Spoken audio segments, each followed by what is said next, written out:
Now, introducing a man who, much like Jackie Robinson, will have his own day to be remembered by in Baltimore.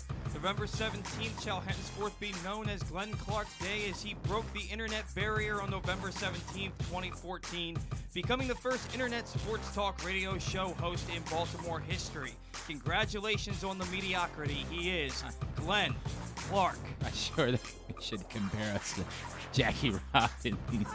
Thinking about it, I appreciate the thought process. People will know this is tongue-in-cheek. Jackie Robinson is far more yeah. important than we'll ever be. Well, I mean, let's not say far. All right, good morning. It's Glenn Clark Radio. I am Glenn. He is Paul. Papa Cass, Lil Jordan are here. Hail the gangs all here on a Friday edition of the program. Everybody got in nice and early this morning. The entire cast wandered in at about 9:55. I looked like that Will Smith meme for a while here. I'm just like looking around like, what is everybody? I finished Bel Air, by the way. Finished the entire season of Bel Air. Here's my problem, right? It's a drama, and yet nothing that happened is nearly as dramatic or powerful as the moment that everybody remembers from the original show, which was a comedy. That's really the issue that you have here. Everybody knows the single most iconic moment from Fresh Prince of Bel-Air is Will Smith crying and hugging Uncle Phil and saying, "How come he don't want me, man? How come he don't want me, man?" There's nothing that happens. It's one of the top 10 most captivating moments in television history. And an entire show that's a dramatized version of that, and you couldn't come up with anything that touches that as far as being captivating. It's fine. I'm not opposed to it. In fact, if they do another season, I'll probably watch it.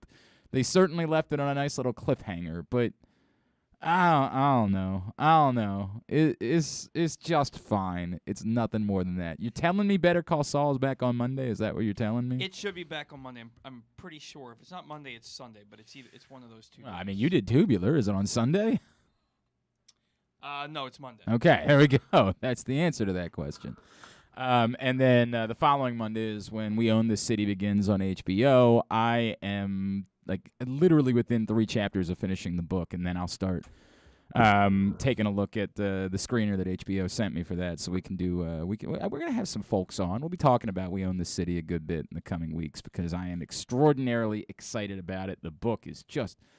I knew it would be good because everybody told me it would be good, and Justin Fenton obviously is one of the best journalists that the city has seen in some time, but Jesus Christ, the amount of detail.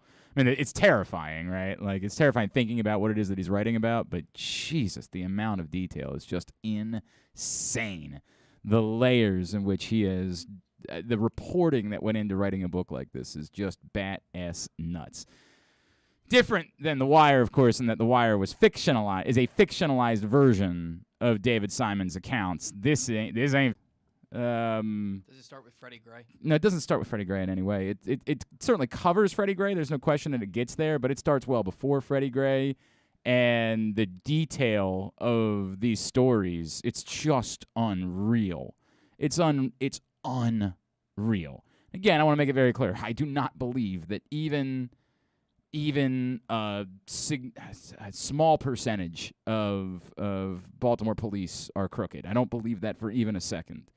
But my God, the stories that Justin Fenton writes about. My God, the depravity of the ones that are featured in this book is just mind-numbing. I mean, it sickens you as you read it. I say it's not a pleasant read. It's terrifying, the depravity of the people that were serving as Baltimore police. I mean, just terrifying. So, but I look forward to the show. I look forward to talking more about it in the coming weeks. Today, I look forward to meeting a couple more potential Ravens NFL draft targets. Cole Strange, the center from Chattanooga. I remember last year we all got worked up about Quinn Miners. We all fell in love with him because he was a small school guy and he was likable, and we were like, hey, I think he can do this. I'm starting to think that Cole Strange is the guy that people have fallen in love with. Said, hey, don't use your first-round pick on Tyler Linderbaum. Draft Cole Strange a little bit later on. Now, I don't know. The Ravens are maintaining that internally that they think that they've got center covered, and whether that's Patrick McCary or Tristan Colon, that they're good. Of course, that's what they have to say, too. They have to say that about everything. They're not going to come out and say, you know what we definitely don't have is anyone who can play center. because they might need one of these guys to play center. So they would never say that. They would never come out and publicly say, we don't think the guys we have are capable of doing it. I am not panicked about it. Patrick McCarry's got to play somewhere. You paid him money. You're not going to do the bit you did with James Hurst once upon a time, where you paid a guy money and then you were like, oh, he can be our 6th offensive lineman. You paid the guy real money. He's going to have to play. So at this point, it's down to he's either going to be the center or he's going to be the left guard. A lot of people said, well, then what's Ben Cleveland going to do? I thought Ben Cleveland had his moments a year ago, but I don't need Ben Cleveland to be a starter. So if you draft someone that you think can be your day one center, I'm fine with Patrick McCarry playing left guard. I have no issue with that. I don't have to have a spot for Ben Cleveland. Now, I like what I saw from Ben Cleveland. He's certainly a very large man. There is no question about that. He big. So I'm good with the idea that there's a spot for him, but it doesn't have to be the case for me. This is not – obviously there needs to be a role for Kevin Zeitler. There needs to be a role. And then, of course, Ronnie Stanley's the wild card in all of this, because if Ronnie Stanley's not ready – you're probably going to have Morgan Moses playing left tackle, and if that's the case, then Patrick McCarry would likely play right tackle in that scenario. Ronnie Stanley can walk 2 miles backwards on a beach. Wonderful. I am very happy to see that. I want, again, I don't know if it's going to help. I don't know if that means he can play NFL offensive line, but it's a good sign. He's also holding coffee, so. Oh boy, well then that solves it. He's the guy. That solves everything. He's the guy. We'll talk to Cole Strange. Also coming up a little bit later on, we will chat with Josh Ross, Michigan linebacker. He knows a thing or two about the Ravens defensive coordinator, Mike McDonald. So we will chat with him about that relationship and the possibility of joining the legacy of the Baltimore Ravens defense. So a couple more NFL draft prospects that could very well end up being Baltimore Ravens that we will chat with today. Today's show is brought to you by the FanDuel Sportsbook at Live Casino and Hotel. I will be there Thursday, April 28th, alongside my new radio co-host, the NFL chick, Sarita Hubbard. We will be hanging out with you for the first round of the draft. Aaron Oster, who joins us every Tuesday on Simply the Bets, pointed out to me that his love bet this week was he loved over 5.5 wide receivers in the first round. And remember, yesterday Daniel Jeremiah was on with us, and he was like, dude, the story of the first round is going to be the wide receivers. The wide receivers are going to be dominating the first round, which is funny because as of like a month ago, I think we were all talking about how the wide receivers really weren't the story in this draft. Well, Daniel Jeremiah is convinced they are the story of the first round of the draft, and so much so that within the 3 days now that it's been since we chatted with Aaron Oster, the odds went from like minus 150 for over 5.5 receivers all the way down to nearly minus 300 for over 5.5 wide receivers. So I hope you jumped on it when Aaron told you to jump on it, because it appears as though there is supreme confidence that a lot of wide receivers are going off the board. A lot of people reacting to what Daniel Jeremiah said about the possibility of the Ravens taking a receiver. I don't think he was in any way suggesting they would, as much as he was saying, hey, look, if for whatever reason Garrett Wilson or Drake London are sitting there, they're going to have to think about it because of the quality of the prospect. The prospect, his point about Garrett Wilson is, I think Garrett Wilson's a walk-in tomorrow number one wide receiver. And I also think that part of the way the wide receivers are changing, it's almost sort of like the quarterback thing. Most analysts don't feel as though these quarterbacks are really top number or first round pick caliber talents. But the need for a quarterback is overwhelming. And watching where the wide receiver market is going, the amount of money you've got to pay now to keep your wide receivers around, the value of a drafted wide receiver is going up because of it. So a player like a DK Metcalf or an A.J. Brown that perhaps you would have in the past taken in the second round of the draft, you now say to yourself, we better get this guy early because getting wide receivers is far more difficult than it used to be. It's going to cost you $20 million a year to have a quality wide receiver on your roster. So I think the landscape of the NFL has changed, and I think that's driven up the value of the wide receivers in this draft as well. I bring it all up because that's the type of thing you're going to be able to bet on when we're in the FanDuel Sportsbook at Live Casino and Hotel for the NFL Draft. There are going to be props all night. You can literally bet on every pick. as the picks are being made, you can go up and bet on the next one, and there's 61 self-service kiosks. Plus, we're going to have great giveaways. If you want to guarantee your spot for the draft, email events@sportssocialmd.com. I need to offer an apology. I need to reference something that we discussed on yesterday's show. We also discussed it on One More Thing, Stan and I, on Wednesday. And I say that I need to offer an apology not because it was my original thought, but because I, like everyone else in media, should have vetted it further. And it's not good when we pass something along thinking it's fact and it isn't fact. In discussing what happened in the Giants-Padres game the other night, a report came out from CBSSports.com that said, well, what nobody's talking about is the insanity of this is that run differential is going to be a tiebreaker this season. Major League Baseball, and I don't know why it took so long, they literally let this linger for 24 hours before Major League Baseball made a statement yesterday and said, no, not actually. Now, this goes back to the confusion about how quickly they force things through in the CBA and there being some vague language and people not understanding exactly what actually got into the CBA and what didn't. It was why literally there are still people that are confused as to whether or not I am to understand that, at least as of the last time I asked, the Orioles didn't know if the draft lottery, if their ability to participate in the draft lottery would be impacted by the fact that they have the number 1 pick in this year's draft. Like, there's still so much that needs to be cleaned up and nailed down about the CBA. In negotiations for the CBA, it was discussed that run differential would be a tiebreaker.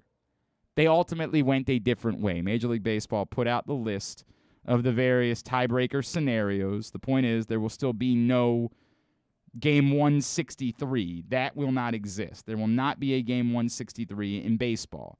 Instead, they have gone with another set of tie-breaking scenarios.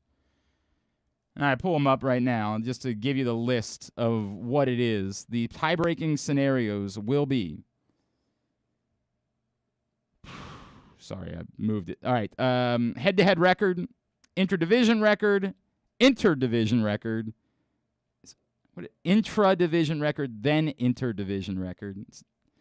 Last half of intra-league games, and then last half of intra-league games plus 1 into, I don't even, what the F does that even mean? And last half of intra-league games plus 1? Maybe it's saying you're going back more than 1 game beyond the halfway point. That's probably what that means. So you would go back to like the 80th game. And, boy, that is way over. Hopefully it doesn't get to that point. The point is it ain't run differential. They ultimately decided not to use run differential as a tiebreaker. That would have been too simple. Right. Instead, we're doing half plus 1. Honest to God, what in the F is that? Also, it requires me to remember which one is intra-league and which one is interleague. I know that inter is within and intra is with on the outside, but it takes me a second to remind myself of that as I read it. The point of all of this being, no, run differential does not matter. And what that doesn't mean is that it was wrong for Mauricio Dubon to bunt the other night. It doesn't mean that Gabe Kapler doesn't have a point about trying to see more pitchers, which is one of the more thoughtful things I've heard a manager say in talking about a situation like this for some time. Us dumb guys have said hey, well, if you guys want to stop trying, then we'll stop trying. Gabe Kapler gave it a real thought, a real, hey, look, we're not just thinking about tonight. We're thinking about tomorrow. By the way, I think the Giants beat the Padres again the next day, too. Yeah, the Giants won yesterday? No, the Padres won. Padres won? It was a low-scoring game, right? I don't believe so. I think it was. I think it was Manny Machado won 5 for 6. Oh. Maybe it was because we're 2 days later. Yeah. So that the next day after this happened, the Giants beat the Padres again in a low-scoring game. Then yesterday, the Padres, I don't even think they were playing the Giants yesterday, were they? I think they were playing somebody else. But yes, Manny Machado went 5 for 5, including a home run on a ball that was literally in the dirt. Moral of the story, Gabe Kapler's thoughts that you're trying to see more pitchers and make life more difficult on that team for the next game is incredibly thoughtful. It's one of the most impressive, whatever your opinion is of Gabe Kapler, and I think he's been kind of 50-50 as a manager. I think sometimes he has relied too much on the analytical concepts. But I thought that was incredibly thoughtful, incredibly well stated. No, we don't want to make it easy. We don't want to just go up there and try to put out 3 outs and move on with the game, because we want them to have to use 100 pitchers tonight so that tomorrow we got a better shot of beating them. Our strategy ain't just about tonight's game. Our strategy is about the rest of the week. Very thoughtful. Wonderful explanation. Try to poke a hole in that. You can't. It's exactly what a baseball team should be doing. There's 162 games. This is a team we might end up competing against in our division. Winning not just this game, but tomorrow's game could prove to be very beneficial for the tiebreakers that do exist. +1. Apparently get to bring a +1 to the MLB playoffs, which is nice. Sorry, Paul, I'm choosing Jordan. It's just the way it goes. Cast, it's awkward. I just couldn't. I mean, it'd be awkward, the whole thing. Yeah, right. Yeah. This continues to be silly despite the fact that we were wrong about the tiebreaker thing. It's still something that in no ways will you get me to be okay with the response that came from Eric Hosmer and the Padres players. Not all right. You go try to win. Of course, a lot of people also pointed out the Padres are the team where what's-his-face swung 3-0 and Tatis. Who was it? It was Tatis. Yeah, right? And they were up big when he did it. It's a joke. I mean, again, it's a joke. You're pissed off because you're getting your ass kicked. And because you're getting your ass kicked, everything makes you angry. It sucks to get your ass kicked. Everybody knows that. It's not fun. And you still got to be out there for another, whether it was the 6th inning, you got to be out there for another 4 innings while you're getting your ass kicked. You just want it to be over. I get that. But you're not going to stop trying when you go to the plate, and you wouldn't stop trying if you were on the other side of the scenario. Bless Gabe Kapler for saying, we're not going to get mad if another team does it to us. They want to do it to us, fine. We're not going to get mad about it. Because we're just going to play baseball. Just play baseball. It ain't hard. That all being said, I, like so many others, should have done a better job of vetting this information. And I apologize for that. We need to hold ourselves accountable. I should have done a better job and not just accepted because a respected baseball writer put it out there as fact. I should have gone back and made sure. And a lot of us had egg on our face because of it. A lot of us discussed this topic and ended up being embarrassed because we were reporting something or passing along something as if it was factual, and it sure as F was not factual. Run differential ain't got nothing to do with the tiebreaker scenarios in baseball this year. And so take back everything I said about we got to score as many runs as possible. I still have no problem with that being your strategy. Again, going back to what Gabe Kapler said, that's a good way to get more pitchers into the game. You score more runs, they're probably going to put somebody else in there. It might perhaps change your strategy when somebody puts in a non-pitcher position player to pitch in a game. When they say, look, we're just going to throw this guy out there, maybe at that point you're not bunting. I'm still not saying stop trying because, again, I don't know that other team is going to stop trying when they go to the plate. And we've seen really crooked numbers be put up in singular innings. The Dodgers, it felt like they scored 100 in the 8th inning last night. Thank God, because I bet them when they were up 3-0, and when they Reds tied it up 3-3, I was a little shaky. Things were not. It was not a good look in the old Glenn Clark household at that moment. It was. There were nervy moments. I'm pretty sure I have no fingernails at this point. Not that I have a problem. I want to make that abundantly clear.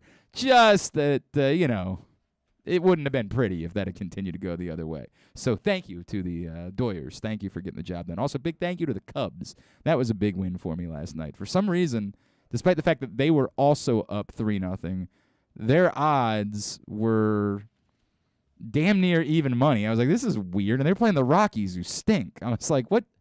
I think there was a mistake there. So I threw a bunch of money at the Cubs. The Rockies promptly scored 2 runs, and I was like, oh, son of a bitch. But then the Cubs pulled away in the next inning. I was like, all right, everything's all right here. So then I was feeling froggy, and that's why I played the Dodgers. So I was like, let's see if we can double down on that one. And that one got very nervy. Because I played a little too much on that one. There were lot of non-save situation games yesterday. The average margin of victory was almost 4.5 runs Oh, how about that? in the games yesterday. How about that? I tell you who didn't win. I also, I confessed yesterday on the show. I'm not a Blue Jays fan, but I'm appreciating the Blue Jays. I'm entertained by the Blue Jays. I'm kind of enjoying the Blue Jays. And so I decided, the hell with it. I'll throw a couple bucks on the Blue Jays last night. Vladimir Guerrero went 0 for 4 with 4 strikeouts. Did you catch the 9th inning? I don't even know what happened in the 9th inning. The Blue Jays loaded the base. Oh, yeah, they loaded the base with nobody out. Off a Aroldis Chapman. Yeah, correct. And then they pulled Aroldis Chapman, and it was a strikeout and double play to end the game. Yeah, lined into a double Yeah. play. And not only did I watch the 9th inning, but I then listened to Buck Martinez as the game was going.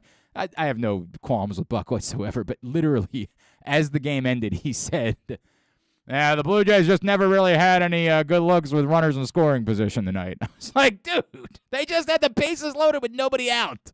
What are you talking about?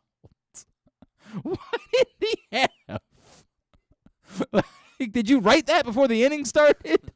And just realized you couldn't scratch it out and do something else? It was a really weird way to end the broadcast, and it stuck in my craw as someone who had bet on the Blue Jays last night. But yeah, so that there's my thoughts. My apologies. We should have gotten that right. A bunch of us, not just myself, but I was included in that. Run differential will have nothing to do with tiebreaker scenarios. All right, let's switch gears. We're going to talk a little NFL draft this morning as we continue to meet the folks who might very well make up the next class of Baltimore Ravens. And joining us now is the center from Chattanooga, who has turned a lot of heads during the draft process. He is Cole Strange, and he's with us here on GCR. Cole, it's Glenn and Paul in Baltimore. It's great to chat with you, man. Thank you so much for taking a couple of minutes for us. Yes, sir. Thank you for having me on. I appreciate it. It's great to chat with you, man. Cole, tell me about this whirlwind. Like, what has your life been like going back to, say, January, and everybody getting to know you, and you get to travel all over the country? Can you put into words what this process has been like? Yeah, the process has been incredible, honestly. Going into the whole ordeal, after the season ended, I got my invite to the Senior Bowl. I think it was like the second to the last game of the season, and so I knew I would be doing that, but I didn't really have any idea that I'd be as busy as I have been, and that's a good thing. I'm very grateful for that. It's been a really cool experience. I got to do the Senior Bowl, go to the Combine. I've been able to travel to different teams, have Zoom calls with different coaches, private workouts, the pro day. There are several coaches that came by. It's been really cool. Did you know, Cole? Let's go back to last season. Did you know? Yeah. Had you already heard from folks like, hey, dude, you're going to be one of the top thought of interior linemen in this draft, or playing at a place like Chattanooga? Did you not even know? Like, did you say, hey, I know I'm going to have a chance, but I don't really know. People are talking about you as a day 2, day 1 pick. Like, did you know that was something that was going to happen last fall? Not at all. No. As a matter of fact, at the start of the season, I've always believed in myself. I always believed that I would be able to make it on a team. But honestly, I was just hoping, hell, whatever I can get, whether it's a rookie minicamp invite or an undrafted free agent contract. Like, I was praying to get drafted at all. I thought anything would have been incredible. So was there a moment for you where you realized, like, I'm gonna do this? Like, was there a moment where it clicked for you, like, I'm not gonna have to fight people in order to make a roster? Teams want me. Yes, sir. Yeah. As a matter of fact, it was, I think, after the third or fourth game of the season. Okay. We had just played Kentucky, and that was our our FBS game of the year, and I got a call from a fella, and he was telling me something about a Blesto report. I'm not sure if you're too familiar with that. I've never heard of that. Okay, so I didn't know a thing about it either, but apparently there's 2 scouting tools that NFL uses. One is National, and one is Blesto. And in this Blesto report, he basically told me that at the beginning of the season, my grade, or my draft grade, was considered, a late 7th round pick. Okay. Most likely an undrafted free agent. And he said that I had jumped up into like the 4th, 5th round range. You're like, okay, just- yeah. Well, Yeah, it's on exactly, now. Exactly. I was on my way into class one morning, and he called me and told me that, and I was like, "All right, this is sick." right? Life just Yeah. changed a little bit moving forward. It's like you Yeah. got a whole different outlook. Absolutely. That's awesome, man. Cole Strange is with us here on Glenn Clark Radio. Cole, I need an update on your facial hair situation. Because I got to be honest with you, this is going to impact where I would be okay with the Ravens drafting you, because I have seen like the really let it go beard look, and I need it to be that way if you're going to be a Baltimore Raven. I can't have the sort of more clean kept that doesn't work for me for a tough guy offensive lineman, Cole. Yeah. No, I'm letting it grow out. I There we haven't go. shaved in a- All right, Yeah. first round. I've changed my mind. First round. That's where it is that you need to go. Yes, Cole, sir. Cole, position-wise, obviously, I know the answer is going to be, hey, whatever a team asks me to do. I completely understand that, and that's what the answer needs to be. But give Yes, me sir. your thumbnail about like the do you feel like you bring additional value as someone who could step in and start at center, say on day one for a team that drafts you? Yes, sir. I do. I think that's a huge bonus because all I've played for the majority of my career, I've played a little center and tackle, but I played mostly guard. So it's a positive because teams know I can play guard. But since there's talk of me playing center, I played center at the Senior Bowl. It's a huge bonus. It's a huge benefit for me. I know that it makes teams. It's one of the things that makes teams more interested is that I can play both. Whereas if all I'd ever played was guard, I don't think that they would consider me as highly because There's a lot of being good able to play guards, more than right? one Yeah. position just simply brings value. Yeah. I completely understand that. Are you? What is the difference? What's the comfort level for you at both? It can't be as simple as just, well, hey, I block, right? Like there's more things that are going on there. Was it difficult for you after playing so much guard to try to focus in on center as you got into this process? Honestly, it really wasn't. I had played 2 games of center back in 2019. We had a situation going on, like we had everybody hurt, and I bumped over to center for the last 2 games of the year. But that was all the experience that I'd had playing center. So going into the Senior Bowl, I guess it wasn't even really something I thought about. It isn't just a simple switch. There is other things. There are other things you have to consider. But for the most part, I just played. I feel like if you start to thinking too much about it, it's just like anything. You're going to end up, messing yourself up because you're going to start overthinking. I mean, when you say that, it sounds like anything else in life where I don't want to think too much at all because as soon as I start thinking, I'm going to screw things up, right? Like just let your body do the work, and go from there. That being said, in Baltimore, there is this running offense. Greg Roman runs the ball and runs the ball and runs the ball and runs the ball some more. Knowing you're going to be excited wherever you were going to be, might it be perhaps a bit more enticing to you to be somewhere where you're going to be asked to be pushing downfield and going and kicking ass and taking names and putting guys on their butts versus maybe an offense where you would have to be backing up more and going the opposite way in order to protect? Is that perhaps a bit more enticing to you as a possibility? Hell yes. Yeah. Absolutely. Yeah, there's no question about it. Every There's offensive no lineman loves that, right? Like that's the rule. If you do this, you've got to want to go kick somebody's ass moving forwards. Yes, sir. Yes, sir. I 100% agree. You do you have your favorite story of someone that you put on there? You mentioned the Kentucky game. Did you go one-on-one against Pascal at all in that game? I think we went against each other a couple of times. For the most part, he played like a edge type guy. Okay. There were a couple of times where he lined up inside. But the one that I went against more so was the heavy set nose, McCall, I think. Okay. His name. Okay, that makes sense. Obviously, a little bit more inside. That would make more sense. Is that the one, or is there another one that you're particularly you're like, hey man, you want to know about me? Go watch me level this dude, put this guy on his butt. Is there something like that? I think the Kentucky game would be a good game to watch. Yeah, I think that would be a good game to watch. You just, I think they're good. Yes, sir. Yeah. I completely understand that. Cole Strange is with us from Chattanooga. He is going to go very early in the NFL draft, perhaps a Baltimore Raven. We are chatting with him right now here on GCR.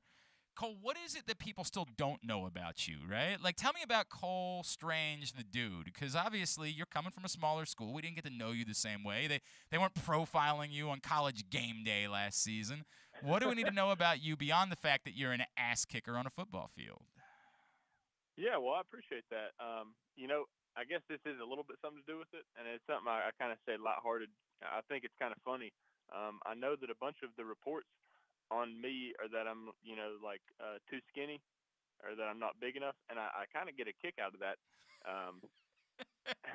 You saying that? Are you saying that because like you haven't heard that you're too skinny most of your life? Is that what you're saying? No, I've heard exactly that. Okay. I think since about my freshman year of high school, I've been trying to gain weight, for football. Even when I was in high school, I was trying to get bigger for football, and same throughout college. And it just kind of cracks me up because, like you see the reports and whatnot. I don't take any of them too seriously. The ones that are at least from like just fan accounts, and they're like, oh, he's too skinny. He's not nearly strong enough.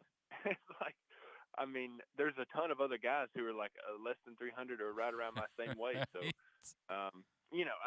I do get a kick out of that. All right, so we saw we saw what you were lifting. There's no question about your strength because we got that was on display when we watched you both at the Senior Bowl and at the Combine.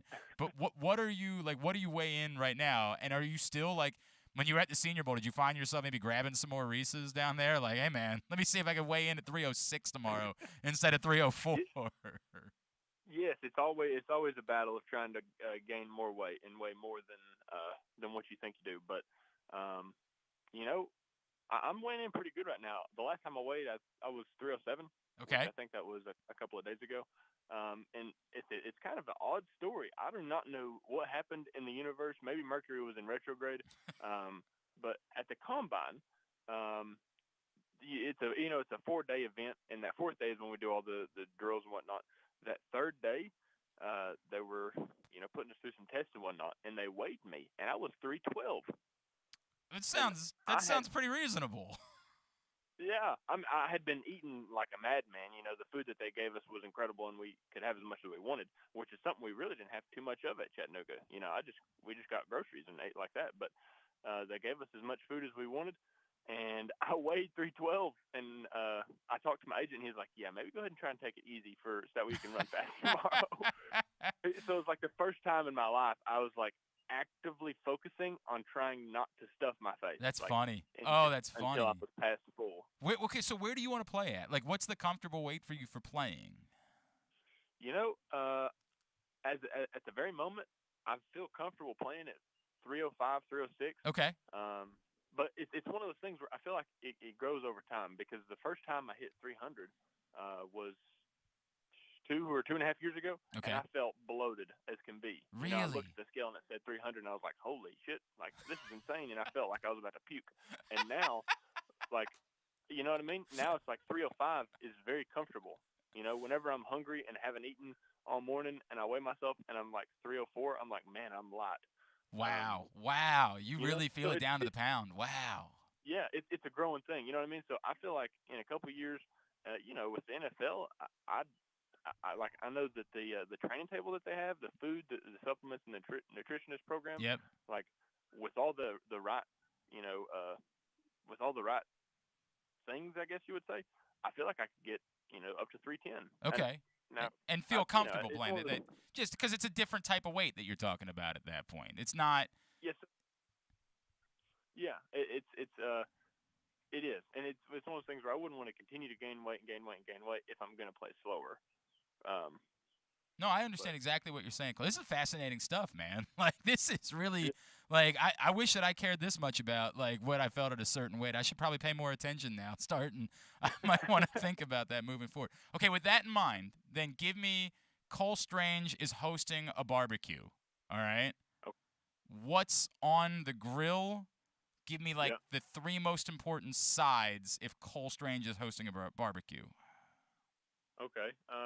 If it's a barbecue, and in the sense that you say barbecue, you just mean like we're grilling out. Yeah, cookout, whatever you want to call it. Exactly right. Yeah, you got friends coming over, and you're on the grill. What's on the grill, and what are you serving as sides? Oh, hell yeah. So if money's not a factor in this Yep. hypothetical world, we're going to be rolling ribeyes and burgers. That's what I would go with 100% of the time. Okay. I And mean, you're not going then to get me to argue about that. That sounds wonderful. Yeah, that sounds phenomenal. It's kind of making my mouth water right now. Yeah, But right. as far as sides go, man, I'm a big fan of sides. Anything potato, we could do mashed potatoes. We could do like baked potatoes. We could do some sort of like potato casserole. Anything along with potatoes would have to be one of the sides. In my opinion, baked mac and cheese is a phenomenal side. I mean, And then for the third one, I'd do some sort of like baked beans or something like that. I'm going to need a promise if you end up getting drafted by the Ravens. I need an invite for the first Cole Strange barbecue if that happens. All right, I'm going to need That sounds that. pretty damn good. I need that to occur because that sounds good as hell to me. Cole Strange, man, this is incredible. So, but before I let you, give me an idea. Who is there a player that you've looked to? You're not at a school where there's been a ton of guys every year that have been able to make this jump. Is there somebody that you've used as a mentor in this process, or a player maybe that you've tried to model your game after over the last few years? I wouldn't say that there's anyone that falls under that category, or where I've watched and thought like, man, I want to be like play like him. Right. For the most part, and I don't know, maybe I don't have any rationale as to why I am this way, but I've never found myself like looking up to or admiring people that I don't directly know. Okay. You know what I mean? Okay. Like, even players that are phenomenal. Yep. You know what I mean? Like I enjoy watching certain players. Quentin Nelson is one of them. He's okay. I love watching Jason Kelsey. Yeah. But I've never just to be honest, like I've never really looked up to them or idolized them. As ridiculous as it sounds, normally it's just people that I know. Sure. And I know he's not like as big a name as those guys, but one person that I did look up to was Corey Levin. He was like an older, he was a senior when I was a freshman at Chattanooga, right? Okay. And he's been in the league for a while. I know he hadn't like made the teams or the big names like any of those guys I just said, but it's a guy who I came into contact with every day. Like I was at practice with him, I was in meetings with him, and I got to see like, how media buzz is. Like before he got drafted, he was a good player at Chattanooga, and people were like, oh, this is one of the best players we've had in a while. Where's he going to go? And in that sense, I thought, man, this would be awesome. Like I looked up to him in the sense that like we're in the same situation, and he's getting this media buzz. That's cool. He's had a great career at Chattanooga. He's probably going to get drafted. He ended up getting drafted, and so I guess I just kind of look at the situations and the people who are directly in front of me instead of the people that I just see on TV and never actually get to meet. That makes all the sense in the world, man. Like, what are you going to learn from guys that aren't there to talk to you about or that you weren't able to watch? That makes all the sense in the world. Cole Strange, this is great stuff, dude. Where can Ravens fans be giving you a follow? Twitter, Instagram, anything like that? What's your social media handles? Yeah. So let me check because I don't know this stuff off the top of my head. But all right. My Twitter, because all this is relatively new. I got this stuff last summer. So my Twitter is @ColeStrange2. Okay. Some other kid must have taken the first one. Yeah, right. Who was the other Cole Strange? How do we not steal it away from him? Like, man. Yeah, I don't know. It kind of pissed me off. But my Instagram is Cole60798. Well, wait a second. There can't be 600 or 60,797 other Cole Stranges. No. It's just all the Coles and the combinations that I chose didn't work, so I just did like a collection of numbers. Oh, and by the way, I think I just took whatever they suggested for me when I signed up for Instagram because I wasn't taking it seriously at all. Like, I'm pretty sure I'm like Glenn Clark 8178, and everybody's like, "Why?" I'm like, It's just what they gave me, and I didn't care. I didn't care because I thought Instagram would be going away within a couple of years, and boy, was I wrong about that. Boy, yes, sir. was I wrong. Hey, Cole Strange, great to get to know you, man. However this plays out, we will wish you well. Except, please understand, if it's Pittsburgh, don't take anything personally that we say about you on Twitter. We promise we don't mean it, all right? If it's Baltimore, we can't wait to get to know you better at that point. But best of luck however this plays out. You're a great dude. Thank you for taking the time for us. Yes, sir. Thank you very much. I appreciate it. Yep, Cole Strange joining us here on GCR. Appreciate him taking a couple of minutes to chat with us about his preparation for the NFL draft. Look forward to seeing how things play out for him. He's a hell of a football player, man. It's somebody that absolutely could step in very quickly and perhaps address a need for the Baltimore Ravens. All right, we move along here in hour number 1 of the program. Today's show is also brought to you by your local Toyota dealer, buyatoyota.com. Make the most out of every day in a Toyota RAV4, available in hybrid or gas-only models. A RAV4 can get you where you want to go in style. Check out buyatoyota.com for deals on new RAV4s from your local Toyota dealer today. Got to get to some of the Friday regulars. Got to get to Young Utes. Got to get to Did This Really Happen? I got to finish this I've been sitting on. We'll see if we can squeeze that in today. Josh Ross, Michigan linebacker, still to join us. That's all on the way. It's Glenn Clark Radio.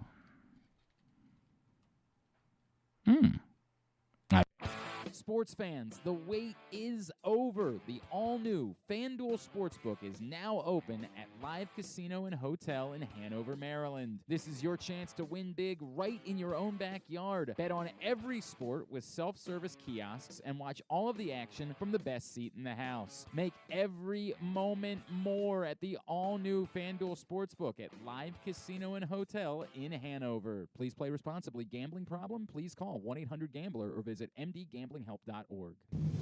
The newest edition of PressBox is available now. On the cover, we celebrate the 20th anniversary of Maryland men's basketball's 2002 NCAA Tournament Championship, as Gary Williams reflects on how the program rose from the ashes of NCAA sanctions to the pinnacle of the sport, and why his perspective of the title run has changed now 2 decades later. Plus, Juan Dixon, Lonnie Baxter, and the rest of the team relive the moments that ultimately led them to cutting down the nets in Atlanta. PressBox is available for free at over 500 area locations, including 60 Royal Farm stores. And you can always find the entire edition, as well as the best daily coverage of the Orioles, Ravens, and Terps at PressBoxOnline.com.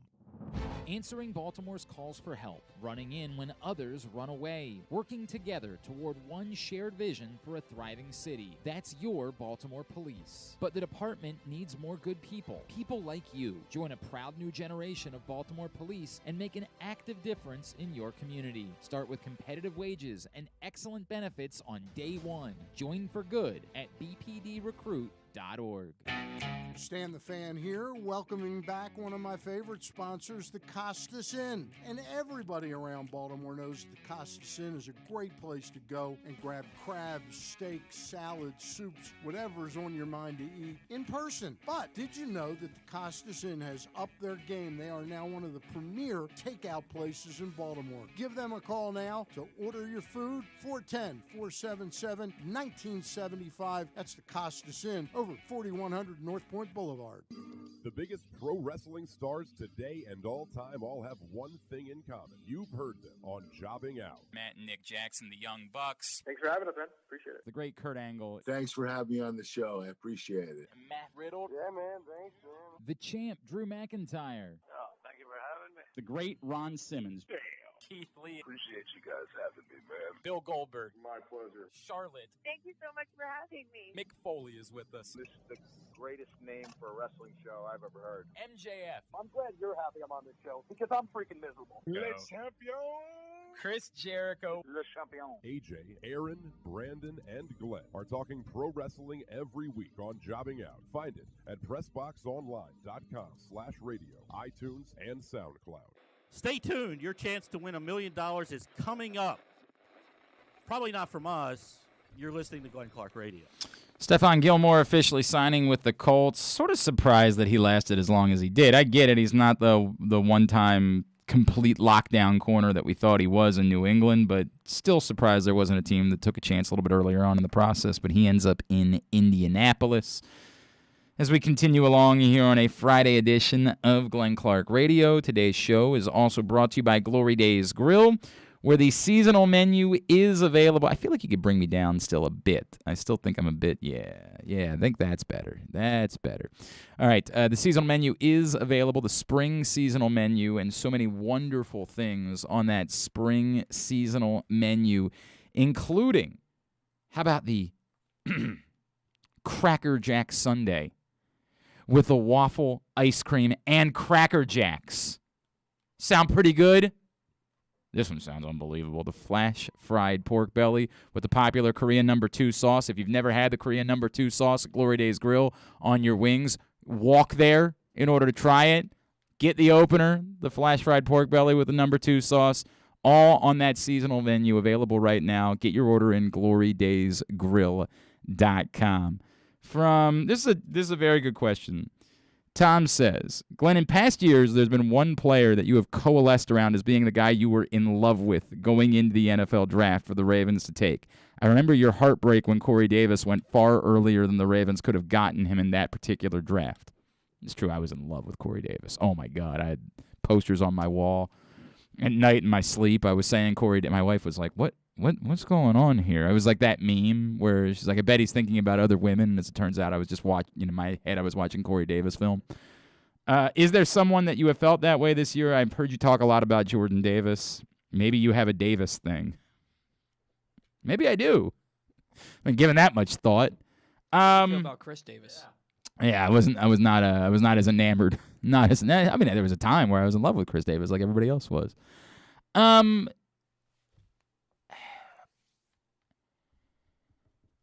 No, but, by the way, and Bateman was my guy last year. I think a lot of people remember that. I was absolutely all on board with Rashad Bateman.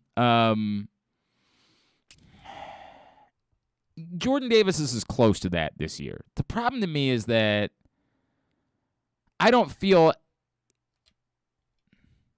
very strongly about Sauce Gardner. I don't think the Ravens have a shot at getting Sauce Gardner. I don't feel strongly about any of the cornerbacks. I think Trent McDuffie's a fine player. I think Derek Stingley might be a really good player, but like everybody else, I'm concerned about the fact that he didn't really do it the last couple of years. The edge rushers, I like Jermaine Johnson. I do. I like him, but I'm not in love with Jermaine Johnson. I like Jermaine Johnson. I've seen people talk about like he would be somebody that you could trade up a few spots to get, and I'm like, I don't. It wouldn't bother me because I don't think it would cost you a ton if you're talking about moving up like 3 spots. But I don't know that he's a guy like I feel like you have to trade up in order to get. I don't see anyone that stands out so significantly among the options the way that Jordan Davis does. Jordan Davis is a freak. Jordan Davis is not like other humans, man. He's massive. That thing that Daniel Jeremiah said yesterday, he's like, think about how big Haloti Ngata is. Jordan Davis is bigger than that. Like, that really stuck with me. I'm like, holy F, that dude is. To have his shoes delivered. Yeah, I mean, like he's to a box. one of the biggest. I have stood one of the more terrifying. One of my first days when I was back in Baltimore and back on the beat, and I was when they drafted Haloti, I never really covered him the first time around. So it wasn't until I came back to Baltimore in 2008, and his locker was right next to Terrell Suggs. And I was over talking to Terrell Suggs one day, and Haloti walks, and all I know is there's this. I turn around, and there's this mammoth human being standing right there, and Haloti's like the nicest human being you'll ever meet. I did not know that I was stepping on his towel. And Haloti. Was it a tarp? Yeah, he might as well have been. But Haloti in like the most polite way possible. So I'm standing there talking to Terrell Suggs, and I get this tap on my shoulder. And I'm like, huh? Because, it's just not something that happens a lot while you're in a locker room. I turn around, and it's this mountain of a man. Just terrifying. Was he close? Standing there. Well, the towel was still mostly wrapped around him, but the towel was so big that somehow my foot was on it too, right? And he was like, hey, man, you're on my towel. And I'm like, I'm sorry. I'm very sorry. Please don't kill me. Please don't eat me for dinner tonight. Such a mammoth human being. Jordan Davis is bigger than that. Jordan Davis is a freak among freaks, man. And the concern about the fact that he only played, 30 to 40% of the snaps at Georgia has been covered and covered and covered and covered again. Georgia was so deep that no one played that many snaps at Georgia. They just kept rotating more dudes in because they were loaded. There's a reason why they were national champions. They had one of the greatest defenses we'd ever seen. So, yeah, as far as this group of players, the guy that I look at and say, this to me feels like the surest thing to be a stud, Jordan Davis is the guy that I feel that strongly about. I don't feel that strongly about the position need. It's a little bit different. Once upon a time, when the Ravens drafted Haloti Ngata, the need was overwhelming. Ray Lewis needed somebody in front of him to take on double teams in order to clear space for him to go be a wrecker in that version of the NFL. The Ravens needed to draft a player like that. I don't know that they need to draft Jordan Davis. I think at this point in the NFL, it's more of a luxury item. It's more of a, hey, you'd like to have a dominant game wrecker up front. There's one team that has Aaron Donald. Nobody else does. And Jordan Davis ain't Aaron Donald. There will never be another Aaron Donald. I don't know that it's a need for the Baltimore Ravens. But as far as the player is concerned, I can't help it. In love with the player. And the guys at the other positions just don't stand out the same way for me. The edge rushers are kind of one in the same to me. If it's George Karlaftis, it's George Karlaftis. It's Boye Mafe, it's Boye Mafe. Jermaine Johnson's the guy I like probably the most out of the reasonable group. I mean, like, let's see if somebody were to, like a Kayvon Thibodeau were to fall. I mean, there's no world in which Aiden Hutchinson is falling. I just don't feel that much more strongly about one of them than the other. I think you're pretty good at any of those, but I feel more strongly. There's nobody else that's defensive lineman that I feel that strongly about. So I feel like that's why I'm coalescing around Jordan Davis as the guy that most intrigues me. I am more and more convinced the answer is the defensive side of the ball. I thought Daniel Jeremiah's point was great. If you feel that strongly about Garrett Wilson, sure, and he happens to drop a little bit, take him. Why not? I'm kind of out on drafting an offensive lineman at this point. The question has been, what if Charles Cross were to fall? Like, that's a really well thought of tackle. Yeah, I mean, I'm not going to tell you I'm opposed to it. I'm not. If that's who they pick, that's who they pick. That's great, but I'm not in love with it. Jordan Davis is the closest thing I have to that player that I've kind of fallen in love with in this year's draft class.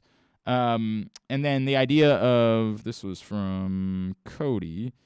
Cody said, Glenn, really appreciated your conversation with Daniel Jeremiah yesterday. He opened up a few options. Where do you think the Ravens could start looking if Sauce Gardner were to fall? I guess you're talking about the idea of trading up to get him. I mean, I would be hard-pressed imagining the Ravens being a team. If you listen to that interview that Eric DeCosta did with Thomas Dimitroff that was making the rounds this week, you would hear him say, like, we just don't believe in that. Like, that's just not the way we do things. We trade back. We acquire picks. We don't move up. I'd be really hard-pressed to envision them moving more than 3-4 spots up at most in order to get a player. I just don't know that I can see it. I don't know that I could see that. So I think that it would have to be around the range of 10, and I'm hard-pressed to envision Sauce Gardner falling to that point, but if he does, I'd be interested too. I would be with them. Danny Manning's got a new job. He's going to be an assistant coach for Kenny Payne at Louisville. I like Danny. I think most of us, when we had him on, we talked about this, agree with the fact that Danny did a respectable job. I think he's being given credit for the fact that we haven't seen a mass exodus of the nucleus of the players that were here at Maryland. We haven't seen a situation where, like at LSU, they have literally no one on their roster. They, at the moment, the key players, the players you would have wanted to see stick around, the Hakeem Harts, the Juju Reeses, at the moment, they're still here. And I think a lot of credit's being given to Danny Manning for the fact that he kept the ship moving straight, and that allowed this coach, Kevin Willard, to come in and have the opportunity to not have a toxic situation that he was walking into in order to keep some players around and try to start building something. So credit to Danny Manning, who did about as good of a job as I think you could ask him to do, and he will join Kenny Payne's staff at Louisville. All right, who's up first on the hot seat this week? Not everybody at once. Cass?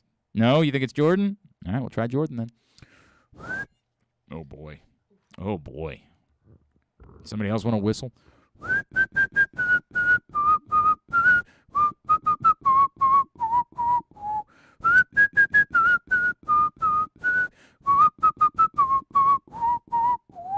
If I hadn't screwed it up the first time, that actually was okay, right? Like, that actually was all right. Yeah, I don't know.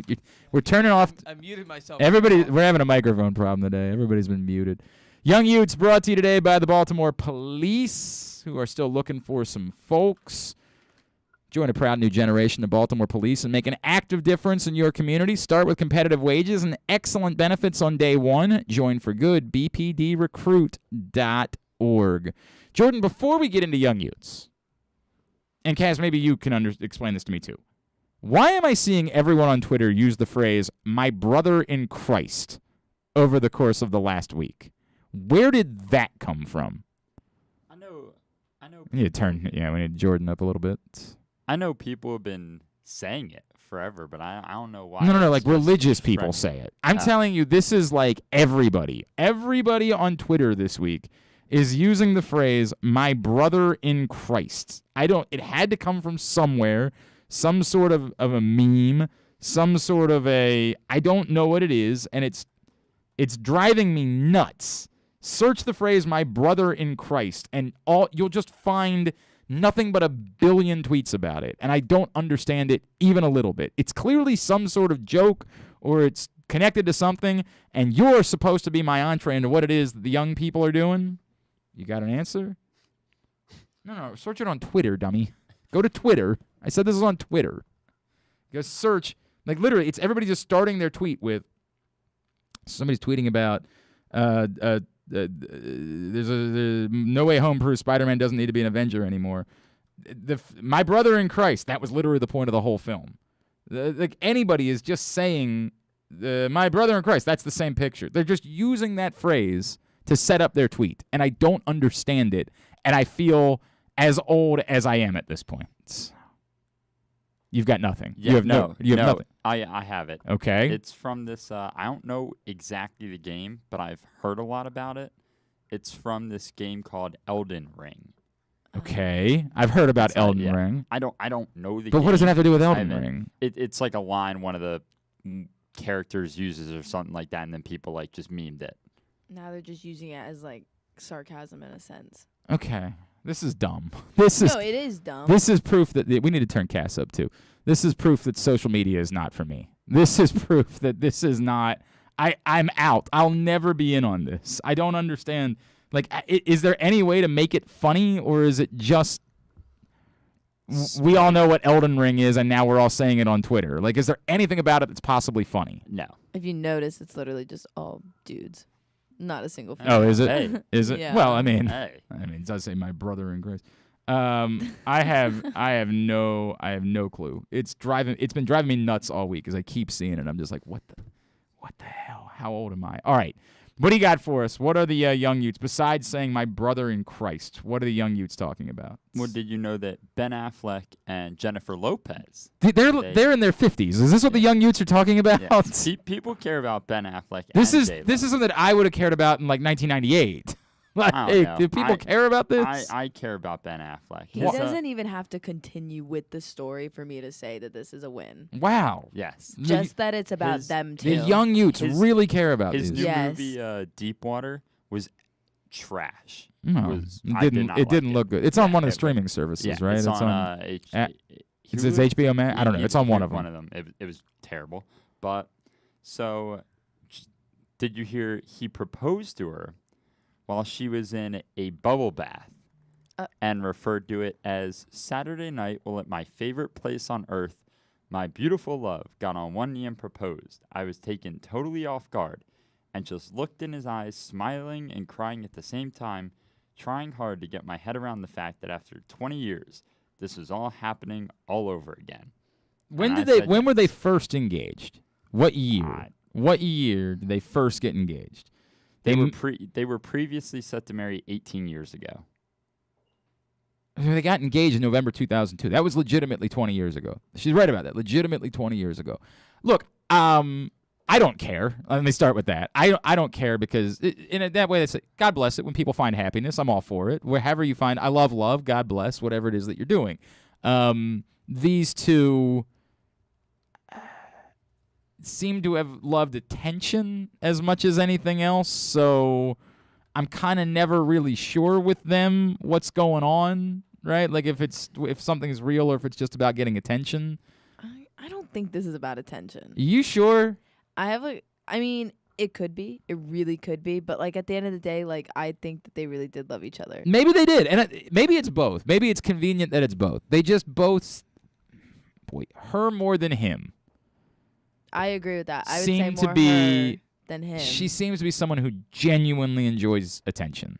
Like, really wants the most important thing is branding, is making sure you are out there, that people know what you're doing, things along those lines. That's why this is all very difficult for me. I don't have this is the problem. This is where you guys this won't mean anything at all to you. We were shoved in 2002. Ben Affleck and Jennifer Lopez were shoved down our throats as if they were the only human beings that were on the planet. Benifer. They did the worst movie that's ever been made in human history, a film called Gigli. It was so hyped because it was Ben Affleck and Jennifer. There was a time in our country where Jennifer Lopez had the #1 movie in America and the #1 song in America, the #1 album in America. Jennifer Lopez is a mediocre musician. She's at best fine. I still can't believe she did the Super Bowl halftime show. She has no iconic songs. Like, she just does not, it does not exist. I agree. She's a fine performer. She's clearly incredibly talented, but she just does not have a catalog that says you should be doing the Super Bowl halftime show. I think her talent is attractiveness. That's not far from the truth. She's very talented. It's wrong to say she's not very I'm not talented. saying she's not incredibly talented, but I think her she's- looks helped her get there. I don't think she's an overwhelmingly gifted actress. I don't think she stands out from anyone else as far as her music is concerned. I think her music is just fine, and that's kind of it. But this country was obsessed with Jennifer Lopez. And so Selena. it started with Selena. You're right about that. People loved that. 1,000% started with Selena. And there were like 5 years where it was just nothing but Jennifer Lopez. It was just shoved down our throats. So I was kind of sick of it. I was kind of sick of how much it was shoved down our throats. Ben Affleck's dealt with his demons, right? He had a drinking problem there for a while. He's been through a lot of things. I hope that his life is moving forward, and I'm inclined to like Ben Affleck. I don't really have a reason for that though. Like, it's not like I think he's not like, I mean, Good Will Hunting is Good Will Hunting, but to me that was always about Matt Damon far more than it was about Ben Affleck. He had a good movie. Which one? The Accountant, isn't that what it was? Accountant was good. I like that And one. then Argo was probably his best, like as far as his movie is concerned, that was probably his best movie. The Town was pretty good. Town was okay. It was okay. I didn't love it. He's a hard critic, though, Paul. What about the one with the wife, Gone Girl? These are all movies that are fine to me. Like, they're watchable, is what they are. They're movies that you're like, I could watch that if I'm sitting around. But they're not movies that I feel strongly about, or I think are iconic, or I think obviously the closest thing to iconic is Mallrats. Different thing. Again, not his. You know what? It's really funny you bring that up. It's not his movie, but he was, of course, famously like the back of a Volkswagen, famously a significant part of it, and ended up doing. God, how many other Kevin Smith movies did he do? He did Chasing Amy. He did Chasing Amy. He did Jay and Silent Bob. Was he in Dogma? I've never seen Dogma, believe it or not. How is that possible? no I would spend some time with that. He was in Dogma, and so he did the Kevin Smith movies, but he was a bit like that. Those are Kevin Smith movies. They're not Ben Affleck movies, right? Like, Ben Affleck was just there. He was along for the ride as Kevin Smith made these classic movies. Kevin Smith also made Jersey Girl, which was a truly terrible movie that I couldn't bring myself to admit was truly terrible because I was so obsessed with Kevin Smith at that point in my life, and I was semi-dating a girl who was from New Jersey, and so I was so excited about going to it that I just lied and said, that was great, wasn't it? It was dreck. It was awful. It was garbage, and it had everything. It had George Carlin. It had Ben Affleck. Jennifer Lopez actually played it was very briefly in the film, too, as was Will Smith, of course, famously in Jersey Girl. Liv Tyler. Had everything you could ask for. Everything. And it sucked. Oh, it was terrible. He was in Armageddon. Terrible film. What? We have to talk about it. I love Armageddon. Of course you do. Of course you do. Because it was a time in our lives where we loved summer blockbusters. Everybody wanted an epic summer blockbuster because Independence Day brought back the concept of the summer blockbuster, right? Like the movie that you waited all year for and you wanted to see and you got hyped and hyped and hyped and hyped. And Independence Day somehow lived up to all of the hype. lived up to it and more. So it brought back the summer blockbuster concept. So for the years that followed, we were all waiting for what was going to be that year's summer blockbuster. And Armageddon was shoved down our throats as being the summer blockbuster. And you go and you watch it, and it's big and it's stupid, and you're like, this works. It's summer blockbuster. Then you watch it again outside of a movie theater, and you realize it's garbage. I watch It is horrendous. So does my wife. Horrendous. It is Michael Bay. It is Michael Bayist. It is quickly. We'll set this up, but we got to get into something else in 20 seconds. There is no time for anything to breathe. It's dumb beyond dumb. It dumbs down. Great actors are asked to dumb themselves down as much as they possibly can. Michael Clark Duncan, Billy Bob Thornton, truly great actors of that time who are asked to be as dumb as they possibly can. Armageddon stinks. Now, stinks. If you feel that way about Armageddon, how do you feel about Deep Impact? Deep Impact was fine. It's a different concept. I'm good with, like, here's an example. People panned The Meg. The Meg is a wonderful shark film. It's fun. It's a good time. It's a really fun flick, man. It ain't Jaws because nothing ever will be. Jaws is one of the 3 greatest movies ever made. Nothing can be Jaws. But The Meg is a fun shark flick. I'm okay with fun. Armageddon ain't fun. It's, for 20 seconds, it's fun. And then 20 seconds later, it's the most dramatic scene ever. And then 20 seconds later, it's stupid. Michael Bay has this thing where he's incapable. I don't know how The Rock somehow survived it. The Rock still somehow hung on as being a good movie, but there are moments when I go back and watch The Rock, I'm like, oh, God. Oh, right, he is Michael Bay. He was obsessed. One Transformers movie, okay. By the second Transformers movie, you were like, oh, dude, you had to Michael Bay it up. You had to. He has to get... You can't let anything breathe. There's no ability to let a scene play out. He has to immediately... He's doing something right now, right? I swear to God, there's something going on with Michael Bay right now that everybody's been talking about, and I wanted to have a Michael Bay conversation because of it, but I can't remember what it was. So Ambulance? Ambulance. It looks like a good time at a motion picture, right? It looks like a thriller. Jake Gyllenhaal. And if you watch the trailers, you find yourself saying, like, I would watch that. I don't know if I'm going to go to a movie theater to see it, but I would watch that. That looks like a fun motion picture, a thriller, all of that. But I don't trust that Michael Bay can keep it in his pants. I don't trust that he can allow it to just be fun. He has to get to the next thing. It makes my skin crawl. I swear to God, just talking about Michael Bay drives me nuts because he was never, ever capable of just letting a scene play out. He had to get to whatever was next. Immediately. Flash forward, get there as fast as we possibly can. Oh, hate it. Armageddon sucked. Congratulations, Ben Affleck and Jennifer Lopez.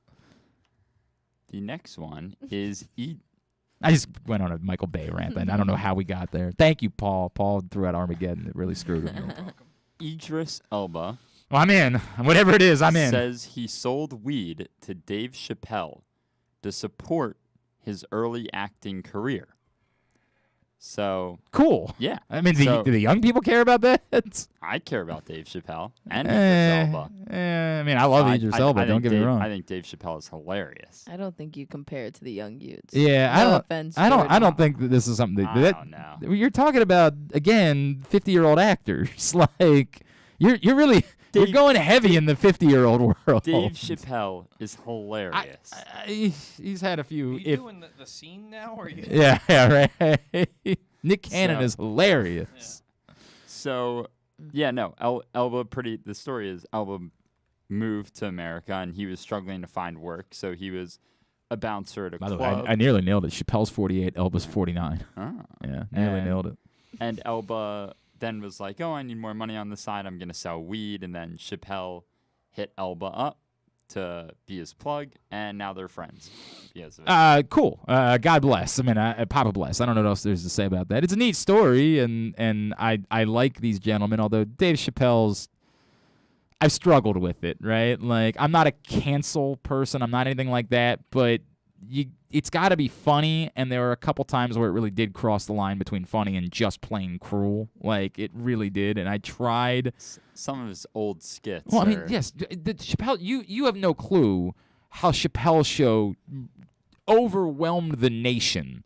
Like, you couldn't live, you couldn't breathe in this country if you hadn't watched Chappelle's show the night before. It was a phenomenon unlike any other phenomenon we had seen. Nobody is knocking the totality of Dave Chappelle's career.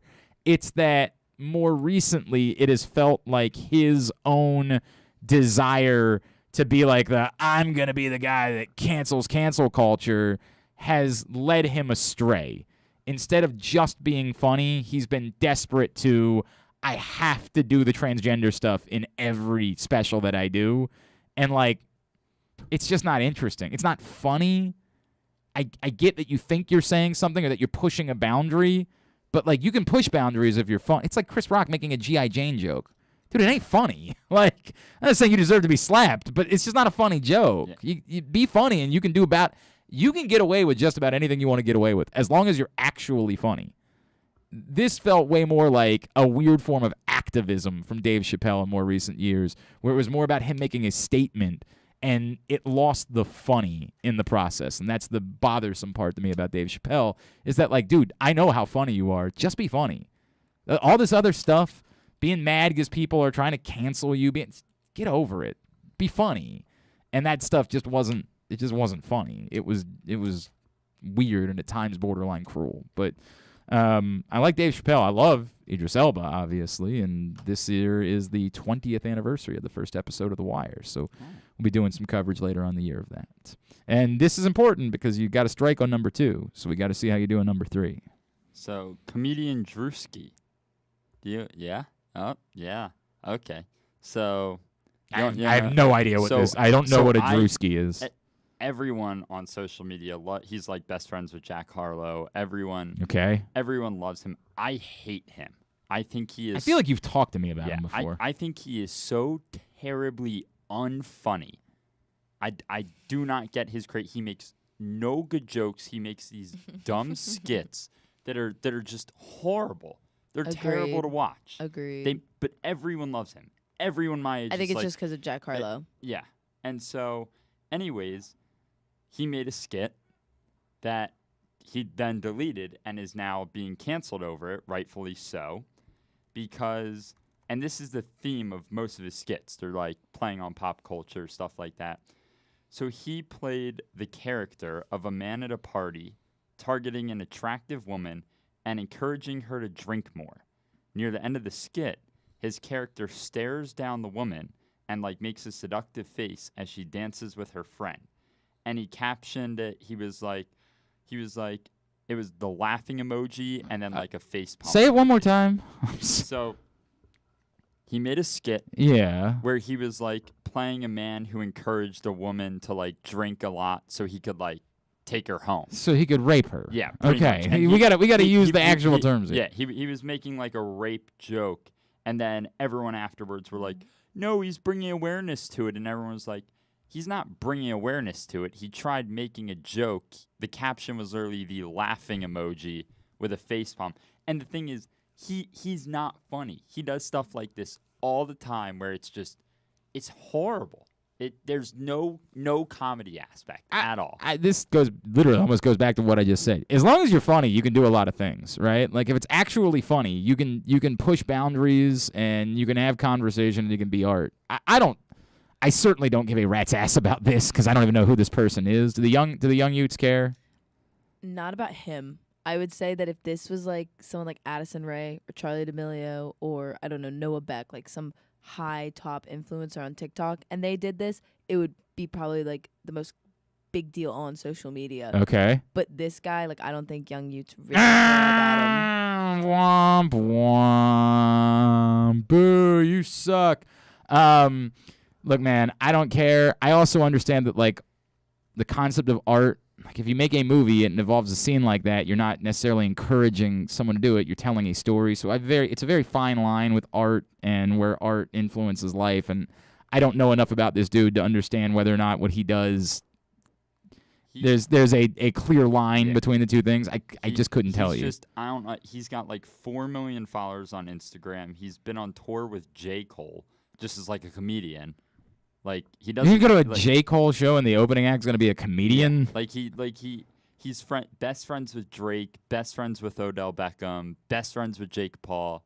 I mean, sounds like he's got a good life. Good for him, man. Like I just don't understand it. He's not funny, and also like he's horrible. Everything he posts is not like serious. Like everything it is like a stupid joke. So that's why like if there are TikTokers, like there's different like how they explain it is like there's different genres to TikTok, right? So like there's like it's like a trend where it's like, oh my gosh, I'm on gym talk, which means like all my For You page is like gym TikToks, right? Oh, like people in a gym. Like people not guys out. named Jim. Yeah. I thought it was guys. I was actually waiting for it to be like people eating like Slim Jims. I was really excited about it. I would subscribe to that page. And like a lot of people are about skits and storytelling, and like when their whole like basis is on that, not to judge it.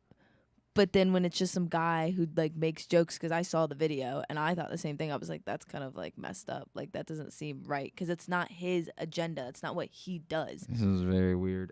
Look, man. TikTok's not going to be for me. It's just not going to happen. I'm not going to be that guy. He does like Instagram, and and the worst part. Do you know Caleb Presley, the Barstool guy? I'm familiar with him. So he does these things, Sunday Conversations. Okay. Which are like he invites a celebrity down and he just asks. Yeah, it's a play on the old ESPN Sunday Conversation, right? And so he had one with Drewski, and it's as if Drewski was trying to like out funny like he would ask a question and Drewski would get like all like fake mad and like try like intimidating Caleb, and Caleb literally would be like, "What's going?" Like Drewski's not funny. He doesn't deserve this. This is really all this is for you. Is you just want to rail on someone that I want to rail on Michael Bay. We're going war. You guys had anybody you want to go war on over there? Either one of you want to go war on somebody? It's personal. We're going war on Drewski, war on Michael Bay. You got somebody, Paul, you want to go war on today? Sure I do, Cass, who do you want to go war on today? Think about it. We're going to give you that opportunity. We're going war. We are going after people we want to go after today. I don't know anything about them, but you know what? I think I might side with Drewski. I think I might just for the sake of it. All right, that's Young Utes. We do it every Friday as Lil Jordan attempts to tell us what the Young Utes care about. Apparently today he was a little off on what the Young Utes actually care about. At least that's what we're to understand. All right, when we come back in, we will chat with Josh Ross, Michigan linebacker, another potential NFL draft Ravens prospect.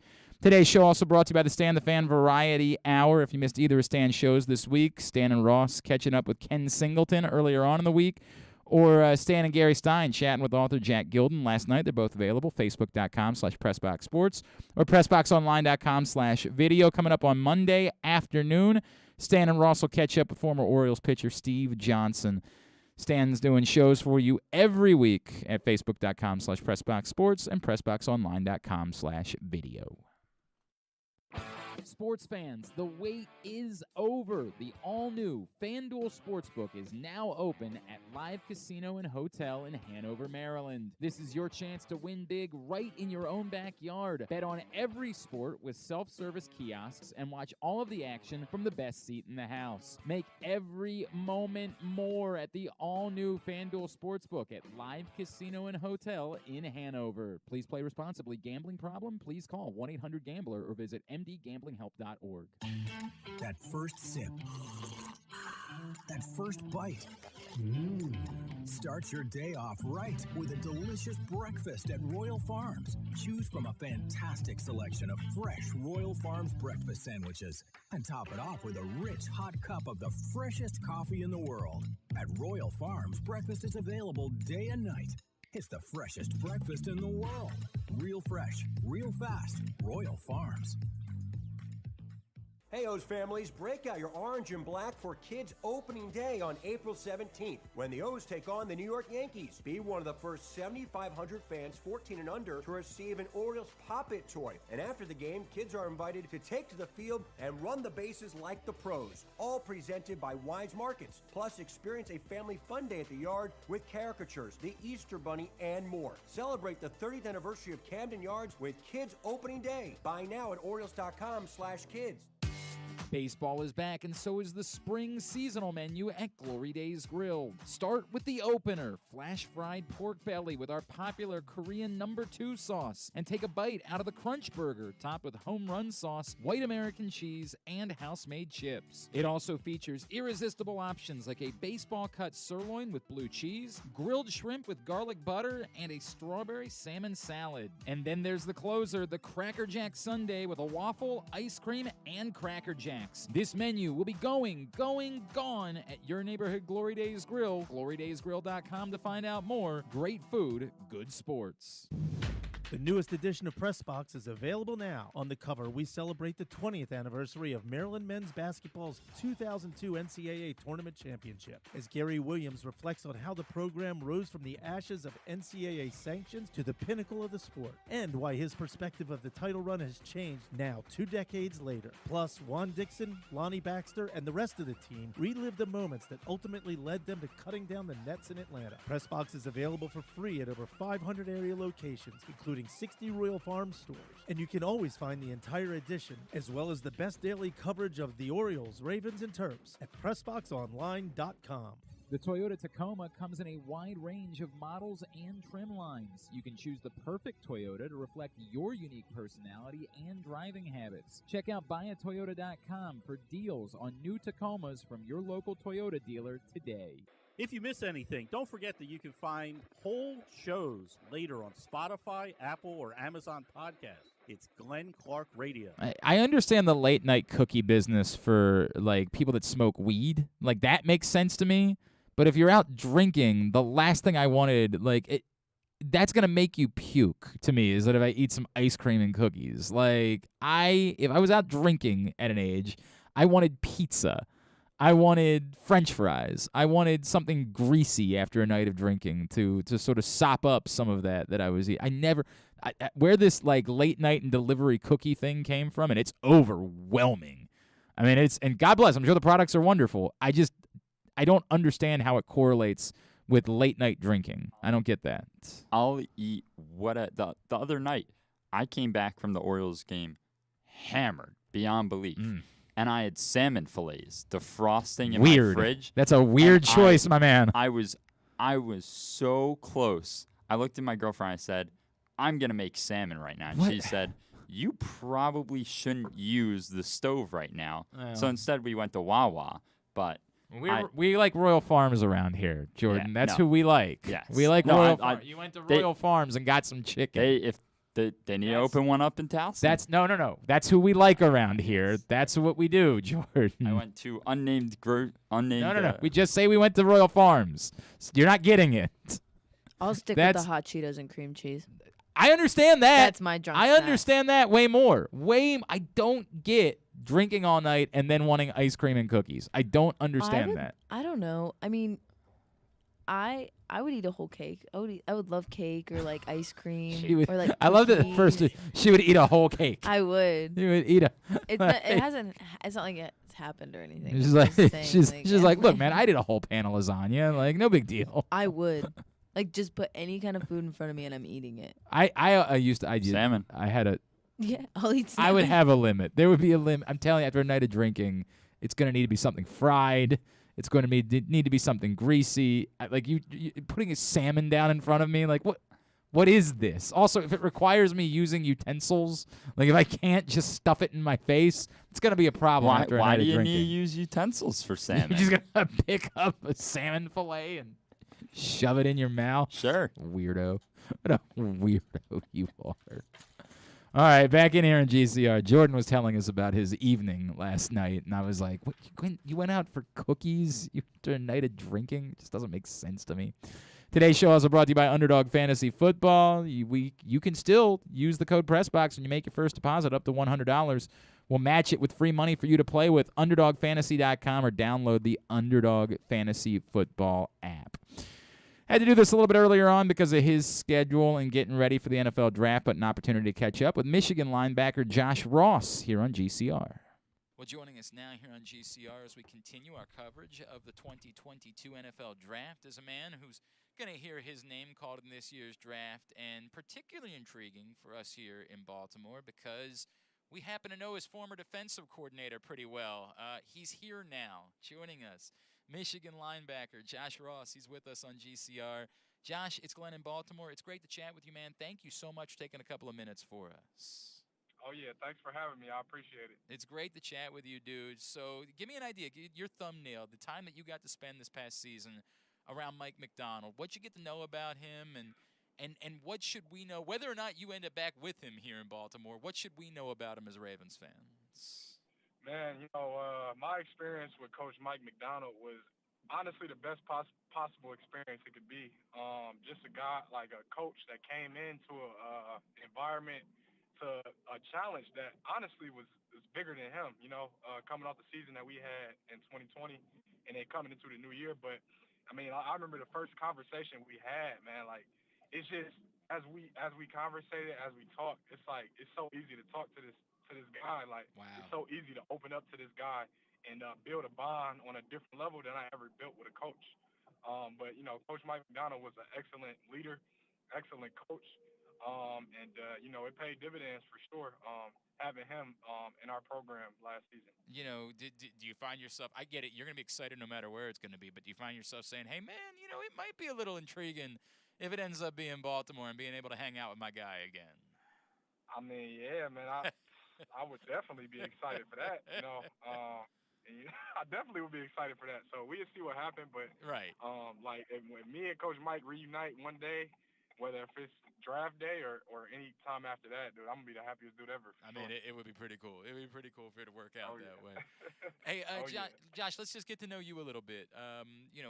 For people that say, what type of football player is an NFL team getting when they draft Joshua Ross? Yeah, the type of football you're getting from Joshua Ross is a football player. I'm a go-getter. I'm a gritty, tenacious, tough player that leaves his heart on the field every single snap, every rep.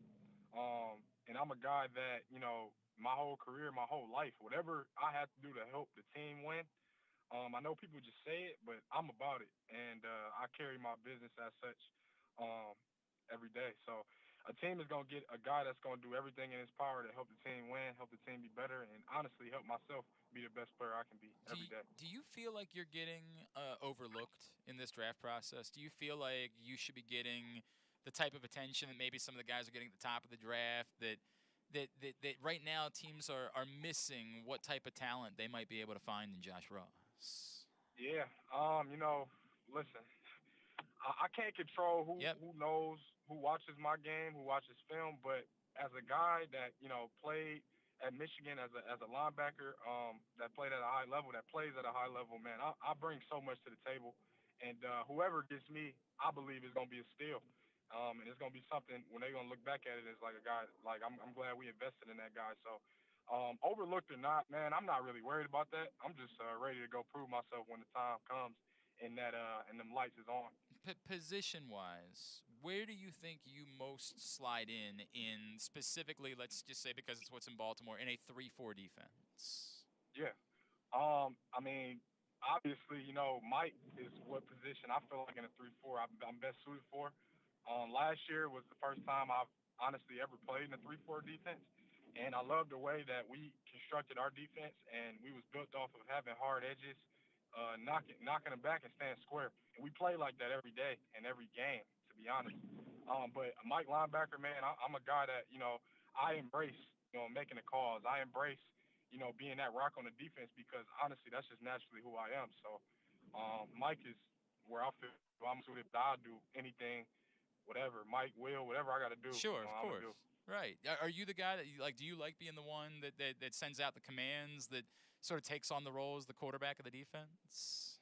Yeah, no doubt, man. I mean, last year it was a lot of situations where, pretty much every situation where I'm the quarterback of the defense and I have to make the calls to get the defense started in a line. And it was challenging at times, especially playing some teams that did hurry up. It kind of gave us some problems early on, but that's the best feeling in the world. Rallying the troops, earning that respect before anything from my teammates and able to be a leader on that field and, lead as best as I can, man. It's no feeling better than that. He is Josh Ross from Michigan. He's with us here on Glenn Clark Radio. Josh, you obviously had your brother played in the NFL, went through this experience. I know he's a coach now at Cincinnati. Yeah. How much have you leaned on him as you've gone through this process yourself, asked him for advice, and what's the best thing that maybe he's told you to help prepare you for your own moments? Yeah, man. My brother James, he's literally been coaching me, ever since I came out the womb. We was 5.5 years apart, growing up. So literally everything he did, I wanted to do better. And he was one of the, my brother was one of those guys that was a great guy. One of the best the best role model I possibly can have. But he also was a superstar when we were young. And I was a little brother in our family that used to, get picked on and bullied on a little bit because I used to lose, and it built up a competitive nature in me, that's unexplainable for real. I'm a competitor. I want to win. I want to compete. My brother, he was the reason why I am the way I am. And I'm just so thankful and glad that, I have somebody like him in my life, because he's definitely helped me, and I'm just really excited to see. He just got hired as a Cincinnati position coach, and I'm just excited to see him flourish and thrive in the coaching world because, he's one of the best. Is it people gonna see that? Is it something that you could see yourself doing at some point down the road? Do you talk about being a leader on the field? Do you see yourself as a type that again, no time soon because you're looking to have a lengthy career in the NFL? Oh yeah. But at some point in the future, could you see yourself being a coach as well? Yeah, man. It's definitely possible. Just a few things on my radar as something I want to aspire to be after football is over is coaching, maybe a TV personality. But just as far as those two categories, that's kind of only ones I got it broken down into right now. But as a coach, that comes natural to me. I'm a natural born leader, and that's something that would really flow good with me, as far as how I carry myself, conduct my business. I definitely could see myself doing that. Josh, I brought up and I talked to some folks at Michigan who said, referenced the leadership thing and what we're talking about. And one of the things they said is that Josh, you can't learn about Josh the player just by looking at his measurables. And I know you probably were disappointed by maybe some of the things at the combine, some of the things that people said, but do you feel like teams understand that about you? When you have a conversation, do you feel like teams get that you're not a player that can alone be defined by, whatever cone score or drill that somebody does, and that you offer that much more in terms of being an all-around football player? Yeah, man, I am a football player. I'm not a combine guy. Never was, but at the same time, it's about getting to point A and point B as fast as possible. And that's one thing last year that I improved was my play recognition, how fast I get to the ball. And as a theme, a lot of scouts that I talk to always contribute to the fact that I play a lot faster than what my 40 shows. So don't worry about it. You know what I mean? So I really, pride myself in the way I play, the way I prepare. And honestly, Coach Mike, nobody knows me like Coach Mike. That's what I'm saying, right? If anybody knows as far as, how I am as a ball player, how I conduct myself, it's Coach Mike because he's seen it day in and day out. Scheme-wise, you talked about him and his relatability, but scheme-wise, what you guys, not to say that you were a bad defense before, I want to make that very clear, but you guys were out of this world a year ago. And I know it helps because you were loaded with really good players, right? There couldn't have been more good players. But what did he bring from a scheme that maybe helped elevate you even to that next step where you guys were able to win the Big Ten and have a shot at the national title? What he brought that we haven't seen at Michigan, especially since I've been there, was the ability to collaborate, the ability to work together, the ability to work together with the leaders and the players, giving them a say, and also giving every assistant coach equal part in the puzzle and putting it all together is why we, what we built was so great because it wasn't just Coach Mike, it wasn't just me or Aiden, it was everybody working together in unison, and that's what made us as good as we were. I mean, it's not just you and Aiden. It's not just you and Aiden and David Ajabo. It's not just you and Aiden and David Ajabo and Daxton Hill. It's not, my God, the list goes on. Hey, with that in mind, did you reach out to David at all? Going through what he went through, I can only imagine how difficult that was. He's still another player that I think is because of the injury being overlooked. We know how good that dude is. Did you say anything to him? I know that had to be heartbreaking for everybody. Yeah, so immediately after it happened, and honestly, what makes me upset is how like the media narrates the actual action of what happened is that people was walking away not caring, but really the other angle of the camera is trainers running over to him. Nobody just knew because it was just sudden and you didn't know what to do. But you know, I actually talked to David the next night. Me, Josh Uche, and Khalid Hudson went to his crib and we was talking. And David is. Dude, that dude is one of the most motivated guys I've ever been around. Yeah. As far as, you know, how he is and his competitive nature. And, you know, this is just, he just takes it as like, you know, it's a bump in his road, but it ain't about to stop nothing that's about to happen. And what he about to do. And that's energy he brought when I had a conversation with him. So he's just excited to go get it in this next round. And wherever he gets drafted, he going to make the best of it. That's cool. For sure. That's cool. All right, Josh Ross from Michigan with us on GCR, just another minute or two. Josh, when I say the words Ravens defense to you, what comes to mind? Is the heritage of the Ravens defense still matter to guys that are your age the way that it did 10, 15 years ago when Ray Lewis and Ed Reed were dominating this league? Oh, yeah, you already know it, man. Like, as a backer, your favorite player is going to be Ray Lewis. Yeah. And for me, that was my guy. Just the way that Ravens played in unison and the way they hit, how physical they were, how tenacious they were. Honestly, that was something as a kid, man. You know, that's all I watched for real was Ray Lewis because I wanted to be like him. Wow. So, you know, the mantra of the Ravens defense, man, like if I'm able to be a part of that and contribute to the success in years past, I would be the happiest man alive. It's cool to hear you talk about like the legacy matters to you and carrying on something like that. That's really cool. You know, he and Jim Harbaugh were teammates. You ever try to like nudge him and say, "Hey man, can you introduce me at some point? Like can you hook me up?"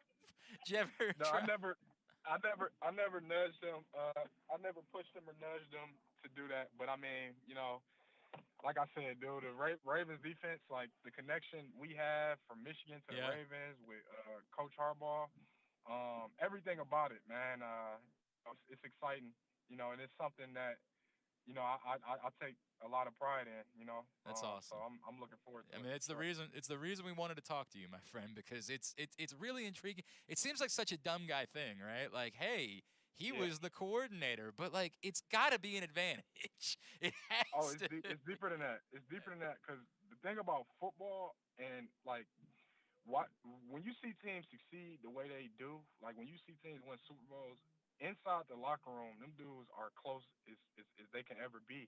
As far as from coaches to players, and everybody hold each other accountable. That's how you win. Yeah. And I'm just ready to get into a place and earn respect and build a culture like that one day, you know? I love that. Love everything about that. All right, Josh Ross, what can we plug for you social media-wise? Twitter, Instagram, anything like that? Where can Ravens fans be giving you a follow? Oh, yeah, you can. So it's the same underscore for both Twitter and Instagram, but Instagram is Joshua Ross _12. Joshua Ross _12. Give him a follow there. Yep. Dude, you're a great dude. This has been a tremendous conversation, and it would be really fascinating. Just I can't help but shake that it would make a whole lot of sense for your name to be one that gets called by the Baltimore Ravens. What I'll tell you is if that happens, we can't wait to get to know you better.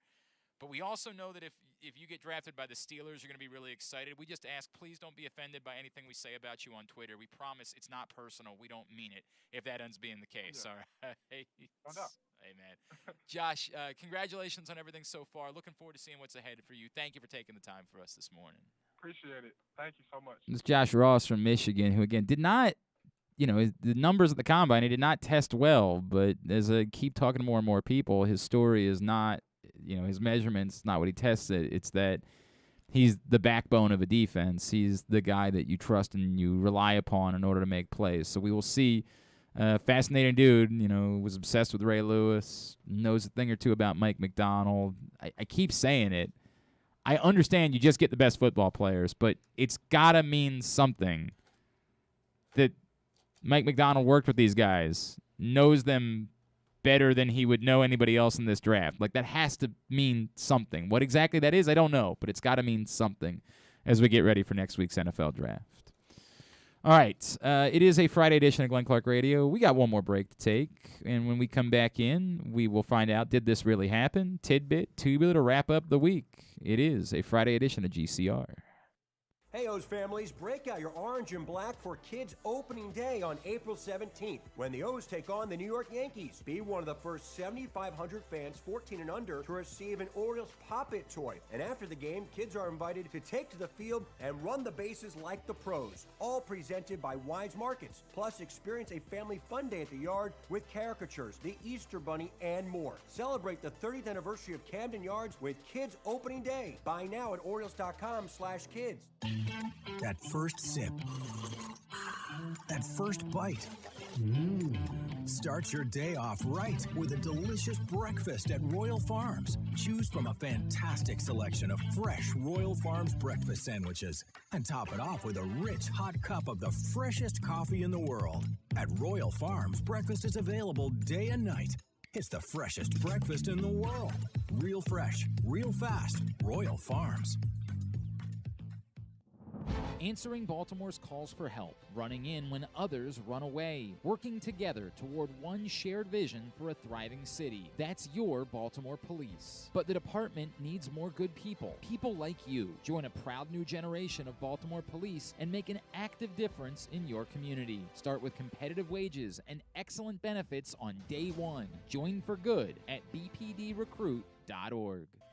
Sports betting has come to Maryland, and we're ready to help you win some money. Tune in for Simply the Bets with Glenn Clark and Paul Valley every Tuesday morning at 11:40. FanDuel Sportsbook GM Bruce Billick and VSiN's Aaron Oster join the guys every week to give you all of the info you need and even a few winners. So come win some money with us on Simply the Bets every Tuesday at 11:40 a.m. Brought to you by the FanDuel Sportsbook at Live Casino and Hotel Maryland. Listen at PressBoxOnline.com/radio. Watch at YouTube.com/PressBoxOnline. Baseball is back, and so is the spring seasonal menu at Glory Days Grill. Start with the opener, flash-fried pork belly with our popular Korean No. 2 sauce, and take a bite out of the Crunch Burger, topped with home run sauce, white American cheese, and house-made chips. It also features irresistible options like a baseball-cut sirloin with blue cheese, grilled shrimp with garlic butter, and a strawberry salmon salad. And then there's the closer, the Cracker Jack Sundae with a waffle, ice cream, and Cracker Jack. This menu will be gone at your neighborhood Glory Days Grill. GloryDaysGrill.com to find out more. Great food, good sports. Baseball is back. I'm Paul Valley. And I'm Zach Goodman. You can find us live every Saturday from 10 a.m. to noon talking all things Orioles and Major League Baseball. Like the debuts of Adley Rutschman and Grayson Rodriguez. And how the rotation and bullpen are rounding into form. Watch us live at youtube.com/PressBoxOnline and facebook.com/PressBoxSports. Or you can listen at PressBoxOnline.com/radio. That's the Bat Around, live with the latest in baseball coverage every Saturday from 10 a.m. to noon. We can't imagine why you'd want to, but you can watch GCR live. It's at facebook.com/PressBoxSports. And try to guess whether these guys are wearing any pants. Winding down for the week here on GCR. Don't forget, there's only a few days left for you to pick up this print issue of Press Box. It's available still at your neighborhood Royal Farms. They have the hundreds of locations around town where you find Press Box. Read it all, PressBoxOnline.com. Gary Williams is on the cover. We celebrate the 20th anniversary of Maryland's men's basketball national championship. Again, go get that right now. Cass, I got a question for you. On Tuesday, I'm probably going to take my son to the Towson, Maryland baseball game in the afternoon. My son's off next. Is it weird? My son's off next week. I always thought spring, for school, spring break was the week before Easter. But apparently at their school, it's the week after Easter, which is very strange to me. I don't get that whatsoever. So he's off next week. So he wants to come in and hang out with me one day. He wants to come in, and I was going to take him to Towson, Maryland game. So I was like, all right, I'll bring him in on Tuesday because that's the day of the game. If I bring him in, will you wander out and play beanbags with him and all that sort of stuff? He's 7 years old. 100%. All right. I love kids. We might do that on Tuesday. We might have my 7-year-old come in studio and hang out with us. He's also got a lot of takes. Oh, so many takes. Mostly related to how amazing it was that Cedric Mullins hit a grand slam. Dad, do you remember when Cedric Mullins hit that? I do. How'd he do that? Well, he hit a home run with the bases loaded.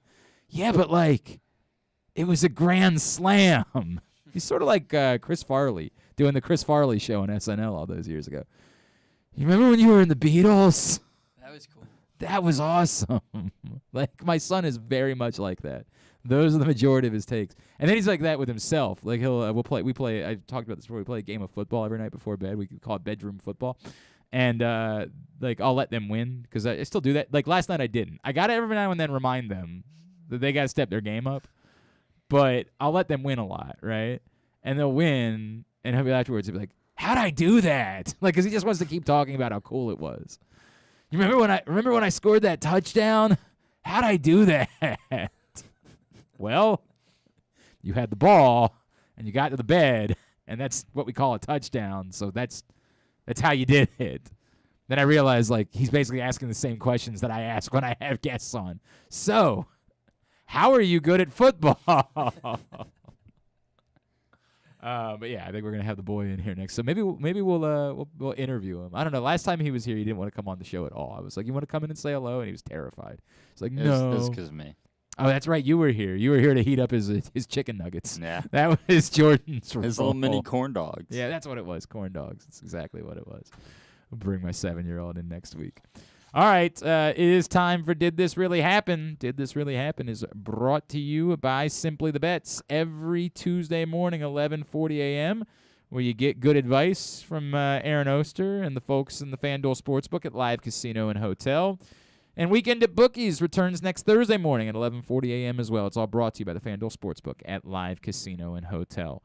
So Cass lost last week because Jordan and I won. Right, because Jordan and I got it right, but she considered it a victory because Not considered. It was a victory. because Paul, Thank who you. had been on a Scotty Scheffler like heater, was wrong, and that was all she needed in order to feel like she had won. I'm bouncing back this Well, week. let's find out what you got for us, We'll Cass. see. Okay, so according to HuffPost, in Altadena, California, a teacher on campus kidnapped 3 students on a Saturday night and held them at knife point until they took him to Jack in the Box. One of the students called 911, and when the teacher saw a police helicopter... Let's start by saying relatable. Yeah. Like, it's At relatable. this point, yeah. When the teacher saw a police helicopter, he made a break for it. He was arrested for kidnapping, false imprisonment, and criminal threats.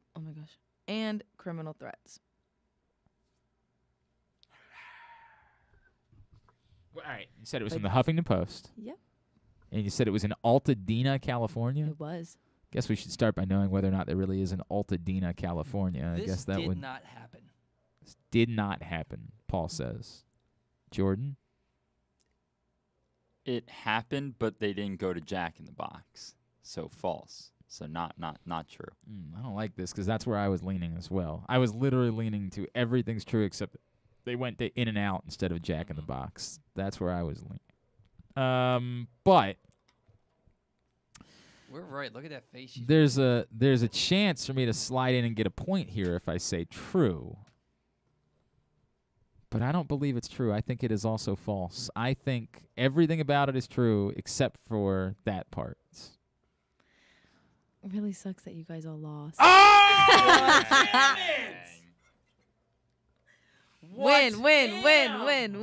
I got all 3 of you. See, I heard this story. I heard Jeremy Kahn talking about a story where it was a high school lunch lady who had students over to her house and allowed them to eat junk food and watch pornography and drink and smoke. Why didn't we have a cool high school lunch lady? So I thought that she was taking this story and that story and twisting it. Nope. Oh. It actually happened. Hang on a second. A teacher holds his own students in knife point to take him to jail. I mean, dude, we've all, again, One that's relatable. hungry. Yeah, right? I understand that way more than I understand getting the late night cookies and ice cream. If I'm drinking, man, like, as someone who lived out on the West Coast, the old Jack box, that goes a long way, man. They got a lot of things in the old Jack box. Because my family's from California, so there is Jack in the Box over there. Yeah. But In-N-Out's a bigger. That's what I'm saying. Place, so it's like maybe if they might I was kidnapping kids and forcing them to take me somewhere, it would be to In-N-Out before it would be Jack in the Box. I would do Cookout. See, that's not on the West Coast, dummy. love Like, Cookout. Should be. See, Yeah, well, everybody likes Cookout, but it's not available on the West Coast. Jack in the Box. All I think about when I think of Jack in the Box is back in the early to mid '90s when they had a big scandal because they were using a bunch of meat from cows that had mad cow disease. There was Is that real? No, it's a real thing. You know, my And family they can't somehow give blood. survived, but that's all I think about when I play. My family can't give blood because of mad cow disease. Wait. They ate too much Jack in the Like, does that Box. include you? Yes. Wait a second. Do you have mad cow disease? No, but my sister I'm was so born. conf- My sister was born in England, and my parents lived in England when the whole mad cow disease thing was going on. So when we came back to America, they pretty much told us we're not allowed to give blood Well, that's weird. because of mad cow disease. How about that? I did We not. don't know, I did have not know mad- that story. We do not have mad I cow did not know disease, that story. But we're just not allowed to give blood. All right. That might be why your knee hurts randomly. Yeah, right. Maybe it's the mad cow It's the mad disease. cow Maybe it's kicking in right I saw now. a TikTok last night where a goat headbutted a cow and just put it on its ass. I would like. Tough. That's pretty tough. Yeah, you know what? I've slandered TikTok, but all of a sudden, This goat just like the cow was mooing its head off at this goat. There was like a whole herd of cattle, and this cow like starts charging at the goat, and the goat lowers. And it's a goat that's like a third the size of this cow. The goat lowers its head, headbutts the cow. The cow went down like a sack of potatoes. hang on a And just- second. I just found a no, I YouTube. like There's a cows. YouTube video called "Thug Goat Headbutts Cow," and Thug. oh my god, is it this? I don't want to see. Is it this it. one? Oh, I'm all in. I don't want to see This it. is incredible. This is an Oklahoma drill being run out in the middle of the pasture. All right, just Is the cow okay? I hope so. I'm gonna feel really terrible if it's not. Hang on a second. Let's look at this. Oh! They're both running at full speed. The goat got up. Oh, the you're cow right. did The not. cow's still down. Oh no! Now I feel terrible. Yeah. Oh damn You it, should, Paul. Glenn. What is thanks, wrong with thanks you? thanks a lot, you jerk. You guys Thug giggle. goat. at- Injuredism. I do like Thug Goat. By the way, that's a wonderful YouTube. Like, you want me to watch your YouTube video? It's a good way to get me to do it. Is by calling it Thug Goat. I still get a big kick out of all the goat noises during random songs. The Taylor Swift one. Taylor Swift. You've never heard of this? No, and I think I'm gonna pass. I don't think that one's for me. How have you I not? think it's I don't not. know. We- Jordan. we'll show you Cass, off I'm the air. 1,000 years old. He should know it for sure. That was Well, like we've just 10 years established he ago. has no idea what the young youths are into. that was like the Vine I'm days. a 50-year-old at yeah, heart. he likes all the 50-year-old Which actors. one's the song? It's like Trouble by Taylor oh, Swift. it is Trouble. Yeah, It's so funny. it's funny. I It's knew like you were no. No, not It's- that. All right, that- I'm Well, not- yes. No, I'm that not- song. All right, we'll There's see. a goat You know, and noise she in that goes, song? you know, like Not the high. in real life. Ah, Yeah, it's a goat, trouble, trouble. It's and then so it's a goat. funny, man. I love it. I'm concerned for you too. I question this. I question whether or not this Glenn is and as I are great going to as- go watch the Chappelle show while you guys go to a Taylor yeah, Swift right, concert. and listen to her during goat noises. I would so go to a Taylor Swift. I actually concert. probably would too. Taylor Although Swift was my first concert ever. My dad took went me by when himself. my dad right? I went when I was Sat in the 10 back years. of the, no, my, sat in the back of the. my dad. I took love me, you, Taylor. Marry me. Yeah, I went when I was 10 years old. My dad took me and my brother, who was 7. That's cute. To, But why? That's so cute. My dad was a big Swiftie. What? When she was country. Yeah. Oh. She wasn't even I'm gonna country. be at the Limp Bizkit concert with it. That's right. with Paul's the got to go to sign- Limp the Bizkit. sign that says "Marry me, Fred." I got Yeah. You know. I don't. Did you already get your tickets? I have not. You know, I heard they're doing a buy 3 get 1 free deal. So if you can find 3 other human beings that want I to go to a had- Limp Bizkit I concert, had 4 human beings that volunteered to go with me. If you count Josh, who already got his tickets. Oh. 3 guys volunteered to go. My Oh. co-host Zach Goodman, a co-worker He- Chris, the and volun- my old friend Sam. I got to be honest with you, we might have to cancel the bat around. I'm sorry. I don't mean this to be the way that you find this out, but that's the type of news that makes me have to reconsider whether or not. He doesn't know any Limp Bizkit songs. He's like, why wouldn't I go to a concert? I can think of a few reasons. Like why wouldn't I sign up to get punched in the dick for 3 hours? Like, I can think of a reason to not go. Imagine that being your, why wouldn't I do that? Hey, a bunch of guys getting together to go down by the creek and punch each other in the balls. Yeah, why wouldn't I do that? We don't kink shame. Hey, that's fair. Whatever you want to do. It's what you're into. I feel like that's not a good reason to go to something. I think you should at least think through if there's a reason. I'm fine with saying, why wouldn't I? But again, what's the flip side argument? Why would you? I feel like you need to be able to defend your thesis. And that's what I'm struggling with. Support, camaraderie. Yeah, you guys Brotherhood. can go to a bar. You guys can go to a baseball We're game. going to the You can- baseball game together on Sunday. those are all lovely things. Lovely things to do. 53-degree high. We're Nice. in the shade. Nice. Nice round of frisbee golf or something. Anything along those lines. A 53 is the high on Sunday? Yeah. We're hosting the whole family for Easter. We don't have that room in our house. We're counting on it being nice outside. Is the Easter Bunny coming? Yeah, I don't think the kids are. The Easter, of course, being the worst of all the holidays. Like we got to address that. Unless you're like a religious zealot or you're, I don't know. It's the most important amongst the religious group. Well, that they can have. Is it more important than Christmas? Why is it more important? It's the day that Christ was risen. Yeah. Oh, the other one was they was born. He has risen. You're Jewish. Like what are we Even doing? I know over that. here? It's as a holiday. It's Jesus is still a part of like Jewish like religion. He's just my not. professor went on a tangent last night. He was like, I was in church last week, and guess who killed Jesus? And this is an this is an organizational communication. Why in the course. world? And he's like, guess who killed Jesus? All right. Was it A, the Jews, or B, the Romans? And then Why does he sound like Snuffleupagus? and then and then he was just like, yeah, I found it wild. And my friend raises his hand and goes, huh, Glenn, were you there? ? Like very sarcastically. Very bad bit. He did not. He said it to me. An extraordinarily bad bit, man. That is a really bad bit. Yeah, My point about Easter, if you're religious, you're religious. God bless, right? Like, I'm not knocking anybody who's religious, right? But the actual activities on Easter stink. Has nothing to They do with stink. like the actual. It's just the worst way to whatever it is that you're doing. It's a terrible day of activities. I'm not no longer. There were years where I would still go to church with my family, and they would want to wake up at like 6 a.m. to go to church. I'm not kidding. I mean, like, what? And then it's like the longest church service of the year. Like, you go on any old Sunday, you might get out in 45 minutes. This one was like 3 hours long, man. Like, they were all in. They were pulling out because they knew it was the big one. It was the one everybody was coming to. So they had to get their money. They had to get the whole thing. I'm like, God, man, this sucks. And you got to dress nice. Oh, F that. We have tradition. What My is family, it? we always go to church. Okay. And then sometimes we don't, though, actually. Lately, Well, I'm we in on haven't. that. Now we're But talking. We usually go to church. Yes, correct. Growing She up, did say I that, would didn't she? She said usually- we always go to church, except we don't at all. That is not what I said. I said as of late because my sister's doing her whole life and like I'm at college, so it just makes it hard sometimes. Okay. But then my mom always makes us Easter baskets.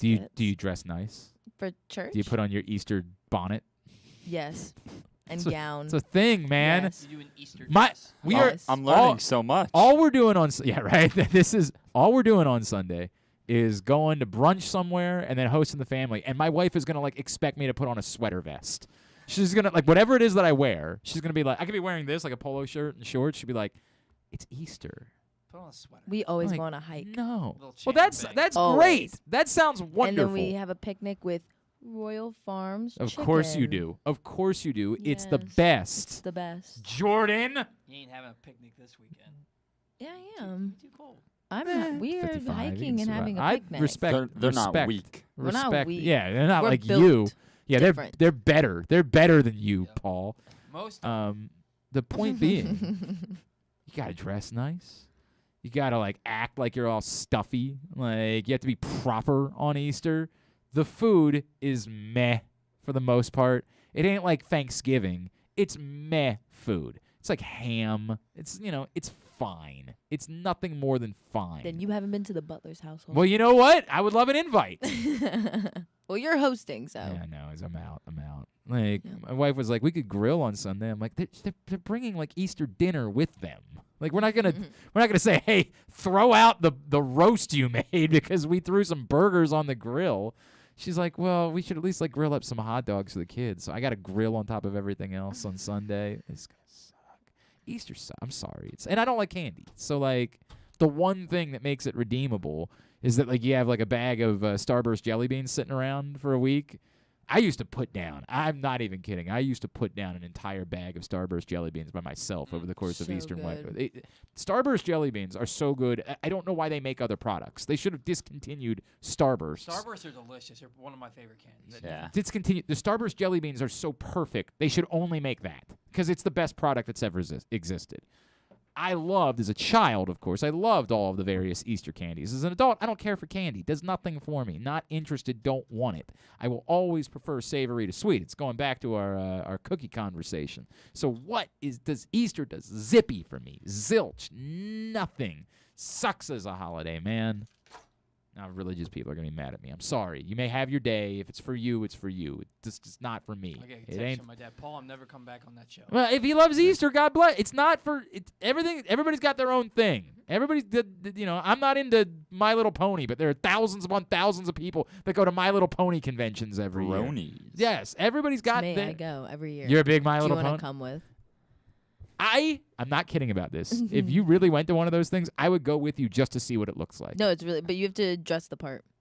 Don't know if I'm willing to do that. No, you I got don't it. know if I'm willing to go that far. You got it. I have always, dude, I used to have to do my show downtown like every Friday in the summer. We did our show from Hooters, and it would be like while the BronyCon was going on, and like they would come into Hooters, and I would just be like, I want to know everything there is to know. Good I wanna- crossover episode. right? Like I really want to talk to these people.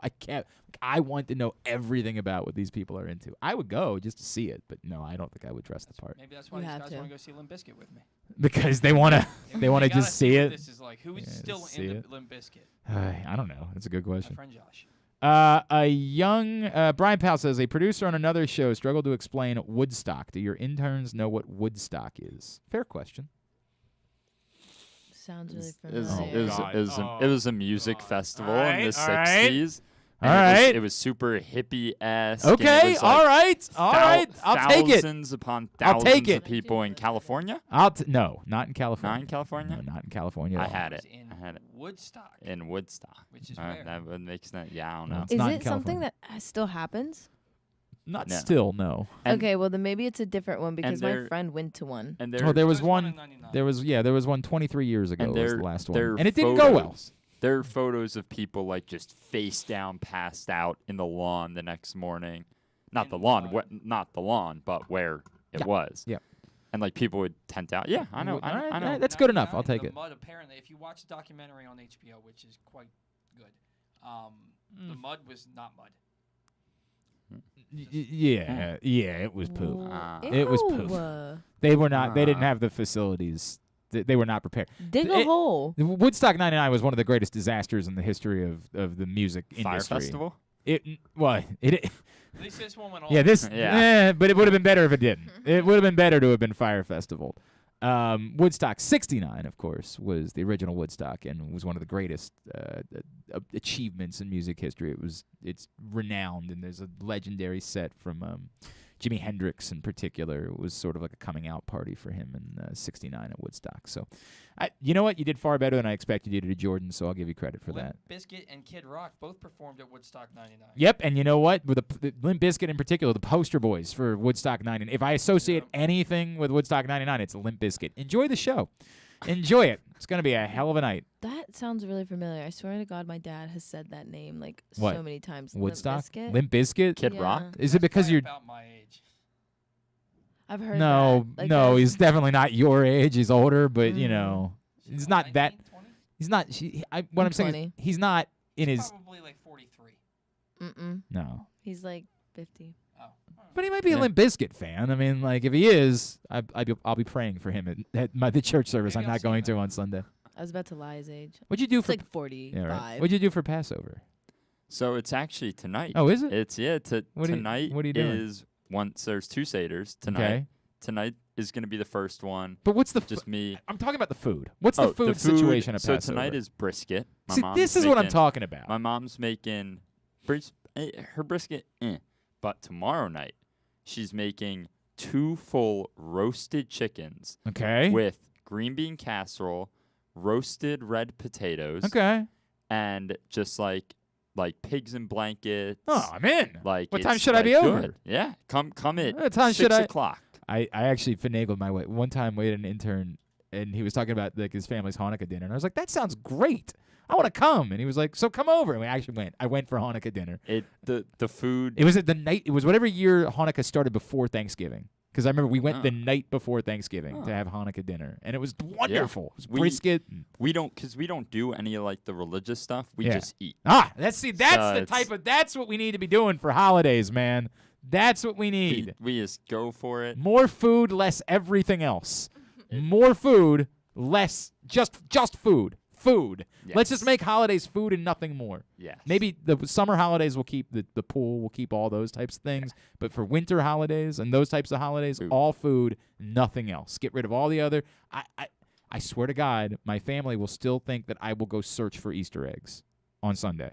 They will still go hide. They will come to my house, ask me to go into my house so that my aunt and my parents can go hide Easter eggs. There are so many kids in the family. They still do this. They made my cousin search for Easter eggs until he turned 50 years old. They finally said, all right, you're out. You don't have to do it anymore. It's so weird. That is weird. It's weird. That's weird. It's weird, man. Do you get a little basket?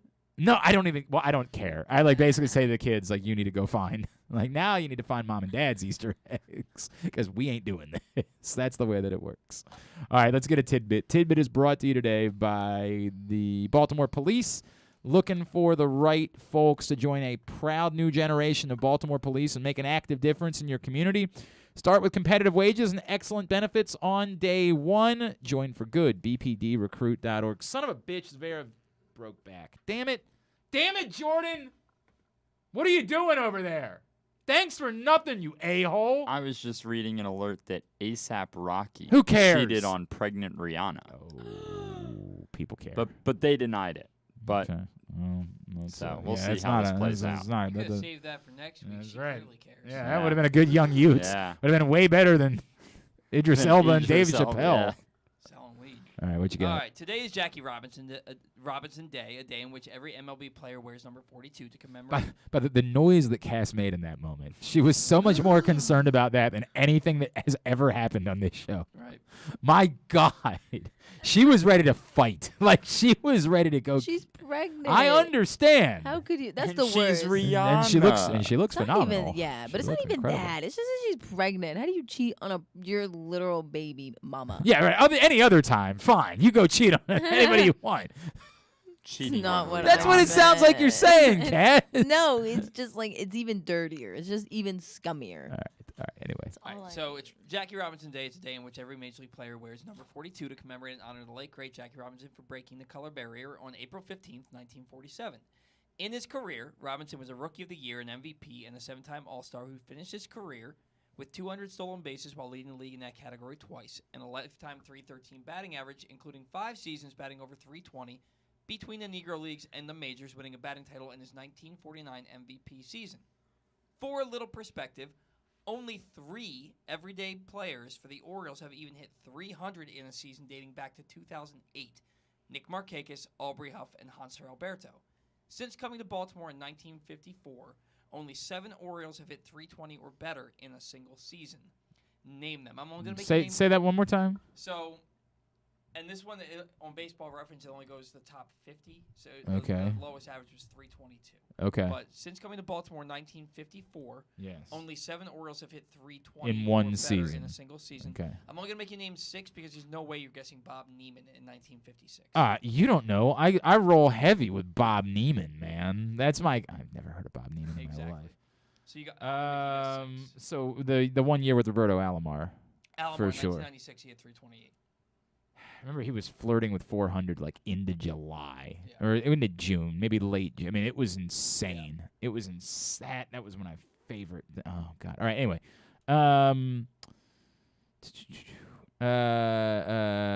Frank Robinson.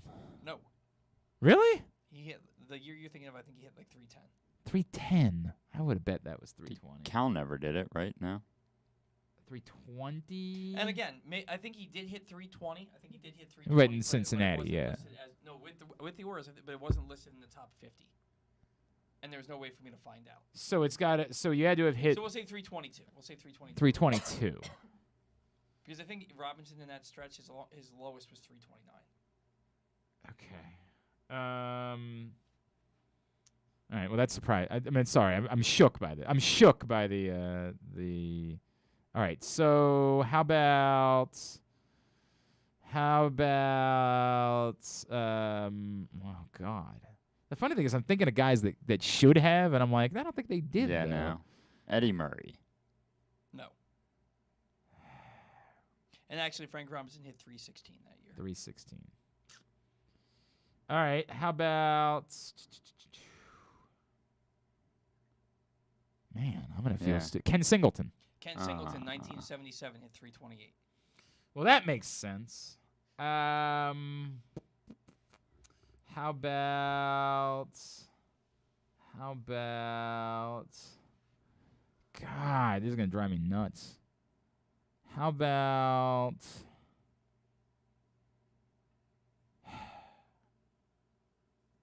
I feel like there was a Tejada season where he. Miguel Tejada, 2006, hit 330. I forgot about that. There was, like you just forget because He was so good here. he really was. It was a shame the team sucked. Yeah. Although in 2004, that team had 281 as a team. They were really good. They just couldn't pitch. Man, I'm not sure So I how. can give you a Al hint. Bumry. I can give you a hint. Two of these players played on the same They played with Roberto Alomar, but not in 1996. But they all played together on the same team during that 96-97 run. So Rafael Palmeiro. So Eric Davis. Eric Davis in 1998 hit 327. And there's one more. You have two more, but there's one more from that. Eric Davis was the Reds guy? Yeah, he played for the Orioles for 2 years. Oh, He had colon cancer. Oh, boy. Crap. Brady. No. Brady never hit 300. I think his Doesn't surprise me. How about? God. Who else from that team would have? B.J. Surhoff. But they didn't do it at that time. They played together on that team. They See, I think that's played what you together. You're going to end up making me rethink this. Well, because it was. He said Ripken. He did? Yeah. I didn't hear you say Ripken. Yeah, he said Ripken. No, I'm sorry. I didn't hear you say Ripken. All right, yeah, Ripken, he He did. hit 323 in 91. All right. My bad. I didn't hear you. No, He you're said good. Cal. MVP season. Well, yeah, I mean that's the same thing. Yeah, I don't, I like if got it. there was I no got other it. Cal Yeah. that like he wasn't talking about former Milwaukee Brewers pitcher Cal Eldred. I don't believe was the case. I'm backing out of this one. Yeah. You're talking about Robinson, yeah. And then the other one, there's one more you say. He played with Tejada. Played with Tejada. Mora? Melvin Mora. Okay, Oh, I there don't He remember. hit the all-time I don't remember highest that. batting average. He hit 340 in 2004. I don't remember that at all. Wow. I don't Very remember well. He also even hit a little 27 bit. home runs that year. He was good. I just don't remember. Melvin Mora was my favorite Oriole growing up. There you go. How Every about game that? I went to, at a certain point, I think it was in that season, he homered. Every game. Went like 9 games, he homered in all of them. Oh, I mean, you were the one guy that was there for that many games that season. It was I'm not. going to my third game of this You week. have a problem. Yeah, You have a problem. I've already been in 2, so. All right, very good. Jordan Cass, plug your social. Oh, I got to do Tubular. Damn it, I was ready to go. Tubular is brought to you. I was so ready to just be out of here. Tubular is brought to you by the FanDuel Sportsbook at Live Casino and Hotel. We'll be back on the 28th. Myself, the NFL chick, Sarita Hubbard. Hanging out for the NFL draft, getting you betting advice, great giveaways. Always the best place to be for all the NBA playoff action this weekend. 61 self-service kiosks open 24/7 in the FanDuel Sportsbook at Live Casino and Hotel. Orioles-Yankees this weekend, 7 o'clock tonight on Masson, Jordan Montgomery, and Jordan Lyles. It's everything's coming up Jordan. What are you doing tonight? Yeah. You going to the game? Yeah, sure. Well, you got Passover. Let's you can't do go to the Seder game. at the game. Passover. Seder at the yard. Tomorrow night at 7 on Masson, Jamison Tyon and Tyler Wells. Sunday on Masson, Nestor Cortez. Revenge game, Nestor Cortez and Bruce Nastiness. Zimmerman. And it's also on MLB Network and the rest of the country. He doesn't even have any idea. He has no clue. No, I no don't. clue whatsoever. NBA playoffs tonight. The other two playing games, ESPN for Hawks Cavaliers at 7:30, Pelicans Clippers at 10 on TNT. Then basketball all day the next 2 days. Tomorrow, Nuggets Warriors game 1 at 8:30 on ABC. Jazz Mavericks at 1. Timberwolves Grizzlies at 3:30. Raptors Sixers at 6. All of that on ESPN. On Sunday, it's the games are mostly on TNT. Whoever from the East against the Heat at 1, then Bulls Bucks at 6:30, and whoever against the Suns at 9 o'clock. ABC's got Nets Celtics at 1 or at 3:30 on Sunday. And then college lacrosse for the weekend. Tonight, I'll have Stevens and Stevenson, which is always a mouthful. Stevens versus Stevenson. That's at 7 o'clock. Then tomorrow, Ohio State, Maryland at 4 on Big Ten Network. ESPNU, Penn State, Johns Hopkins at 6. CBS Sports Network, BU and Loyola at noon. ESPN Plus, Navy Lafayette at noon. America East.TV, UMBC, UMass Lowell at noon. Flow Sports, Towson and Delaware at noon as well. Everything else, find at GlennClarkRadio.com. The USFL is back this weekend. Yay. Non-sports. Josh Brolin's on The Late Show with Stephen Colbert tonight. You've got Anatomy of a Scandal. It's a new Netflix series that sounds interesting by the name. Tomorrow on Saturday Night Live, it's Lizzo pulling double duty. Weird. I like Lizzo, but I like her music. Yeah. Like, I have no idea if she's a host of Saturday Night Live, but we'll find out tomorrow night. She's kind of funny. She's fun. And, like, she's got some show, right? The Big Girls or something like that. There's some show. And so, like, whatever. I don't know. But I like her music, so, I'm all in on that. There's a Cruise commercial that uses an old Lizzo song, and every time I hear it, I want to jump up. The song is so good. It's like, hands to the sky. I just want to jump off my couch. I enjoy that. You know it. You know it. I only know it It's the commercial. It's a jam and a half. And I was like, I don't know this song. Where's it from? It's an old Lizzo song. It's from like her you first also mixtape. like that like Fifth Harmony song or whatever it is. Oh God, we are gonna fight. We are gonna song fight. Was so bad. Bring the gloves. Finish it. And the only thing that matters on Sunday, winning time, the rise of Los Angeles. It does matter. Everything else, GlennClarkRadio.com. Plug your Twitters. Twitter, Schwartzberg JS, and Instagram, JSchwartzberg1. Twitter, Cassidy Butler 5, and then Instagram, Cassidy_Elizabeth22. What's coming up on the Bat Around tomorrow? We're going to have Stan the Fan for his weekly segment, and Press Box's own Matt Kremnitzer is going to join us. All right, very good. Orioles stuff. That's tomorrow morning. Every Saturday, Paul and Zach talking baseball 10 to noon on the Bat Around. Thanks today to Cole Strange. Thanks also to Josh Ross. We'll get that up in the greatest hits section of the Archives. Whoa, tab at GlennClarkRadio.com. On Monday, the NFL chick Sarita Hubbard's going to sit in with us and hang out as we get ready to announce or to launch the new show on 105.7 The Fan the following weekend. Sarita's going to hang out with us in studio on Monday. Of course, Jeremy will join us and stuff and things as always. Thanks to everybody at PressBox, all of our great sponsors and partners, including Glory Days Grill, Royal Farms, the Baltimore Police, Grade 8 Memorabilia, FanDuel Sportsbook, Live Casino and Hotel, Underdog Fantasy Football, the Baltimore Orioles, your local Toyota dealer, buyatoyota.com. Thanks to Paul. Follow him on Twitter, at Paul Valley III. Follow Ryan Shell, and thanks to him, he's at RexBexRyan. Follow us on Twitter and Instagram, at Glenn Clark Radio. Have a great weekend. Go Birds. Go all the local lacrosse teams. Duke sucks. Ohio State sucks too.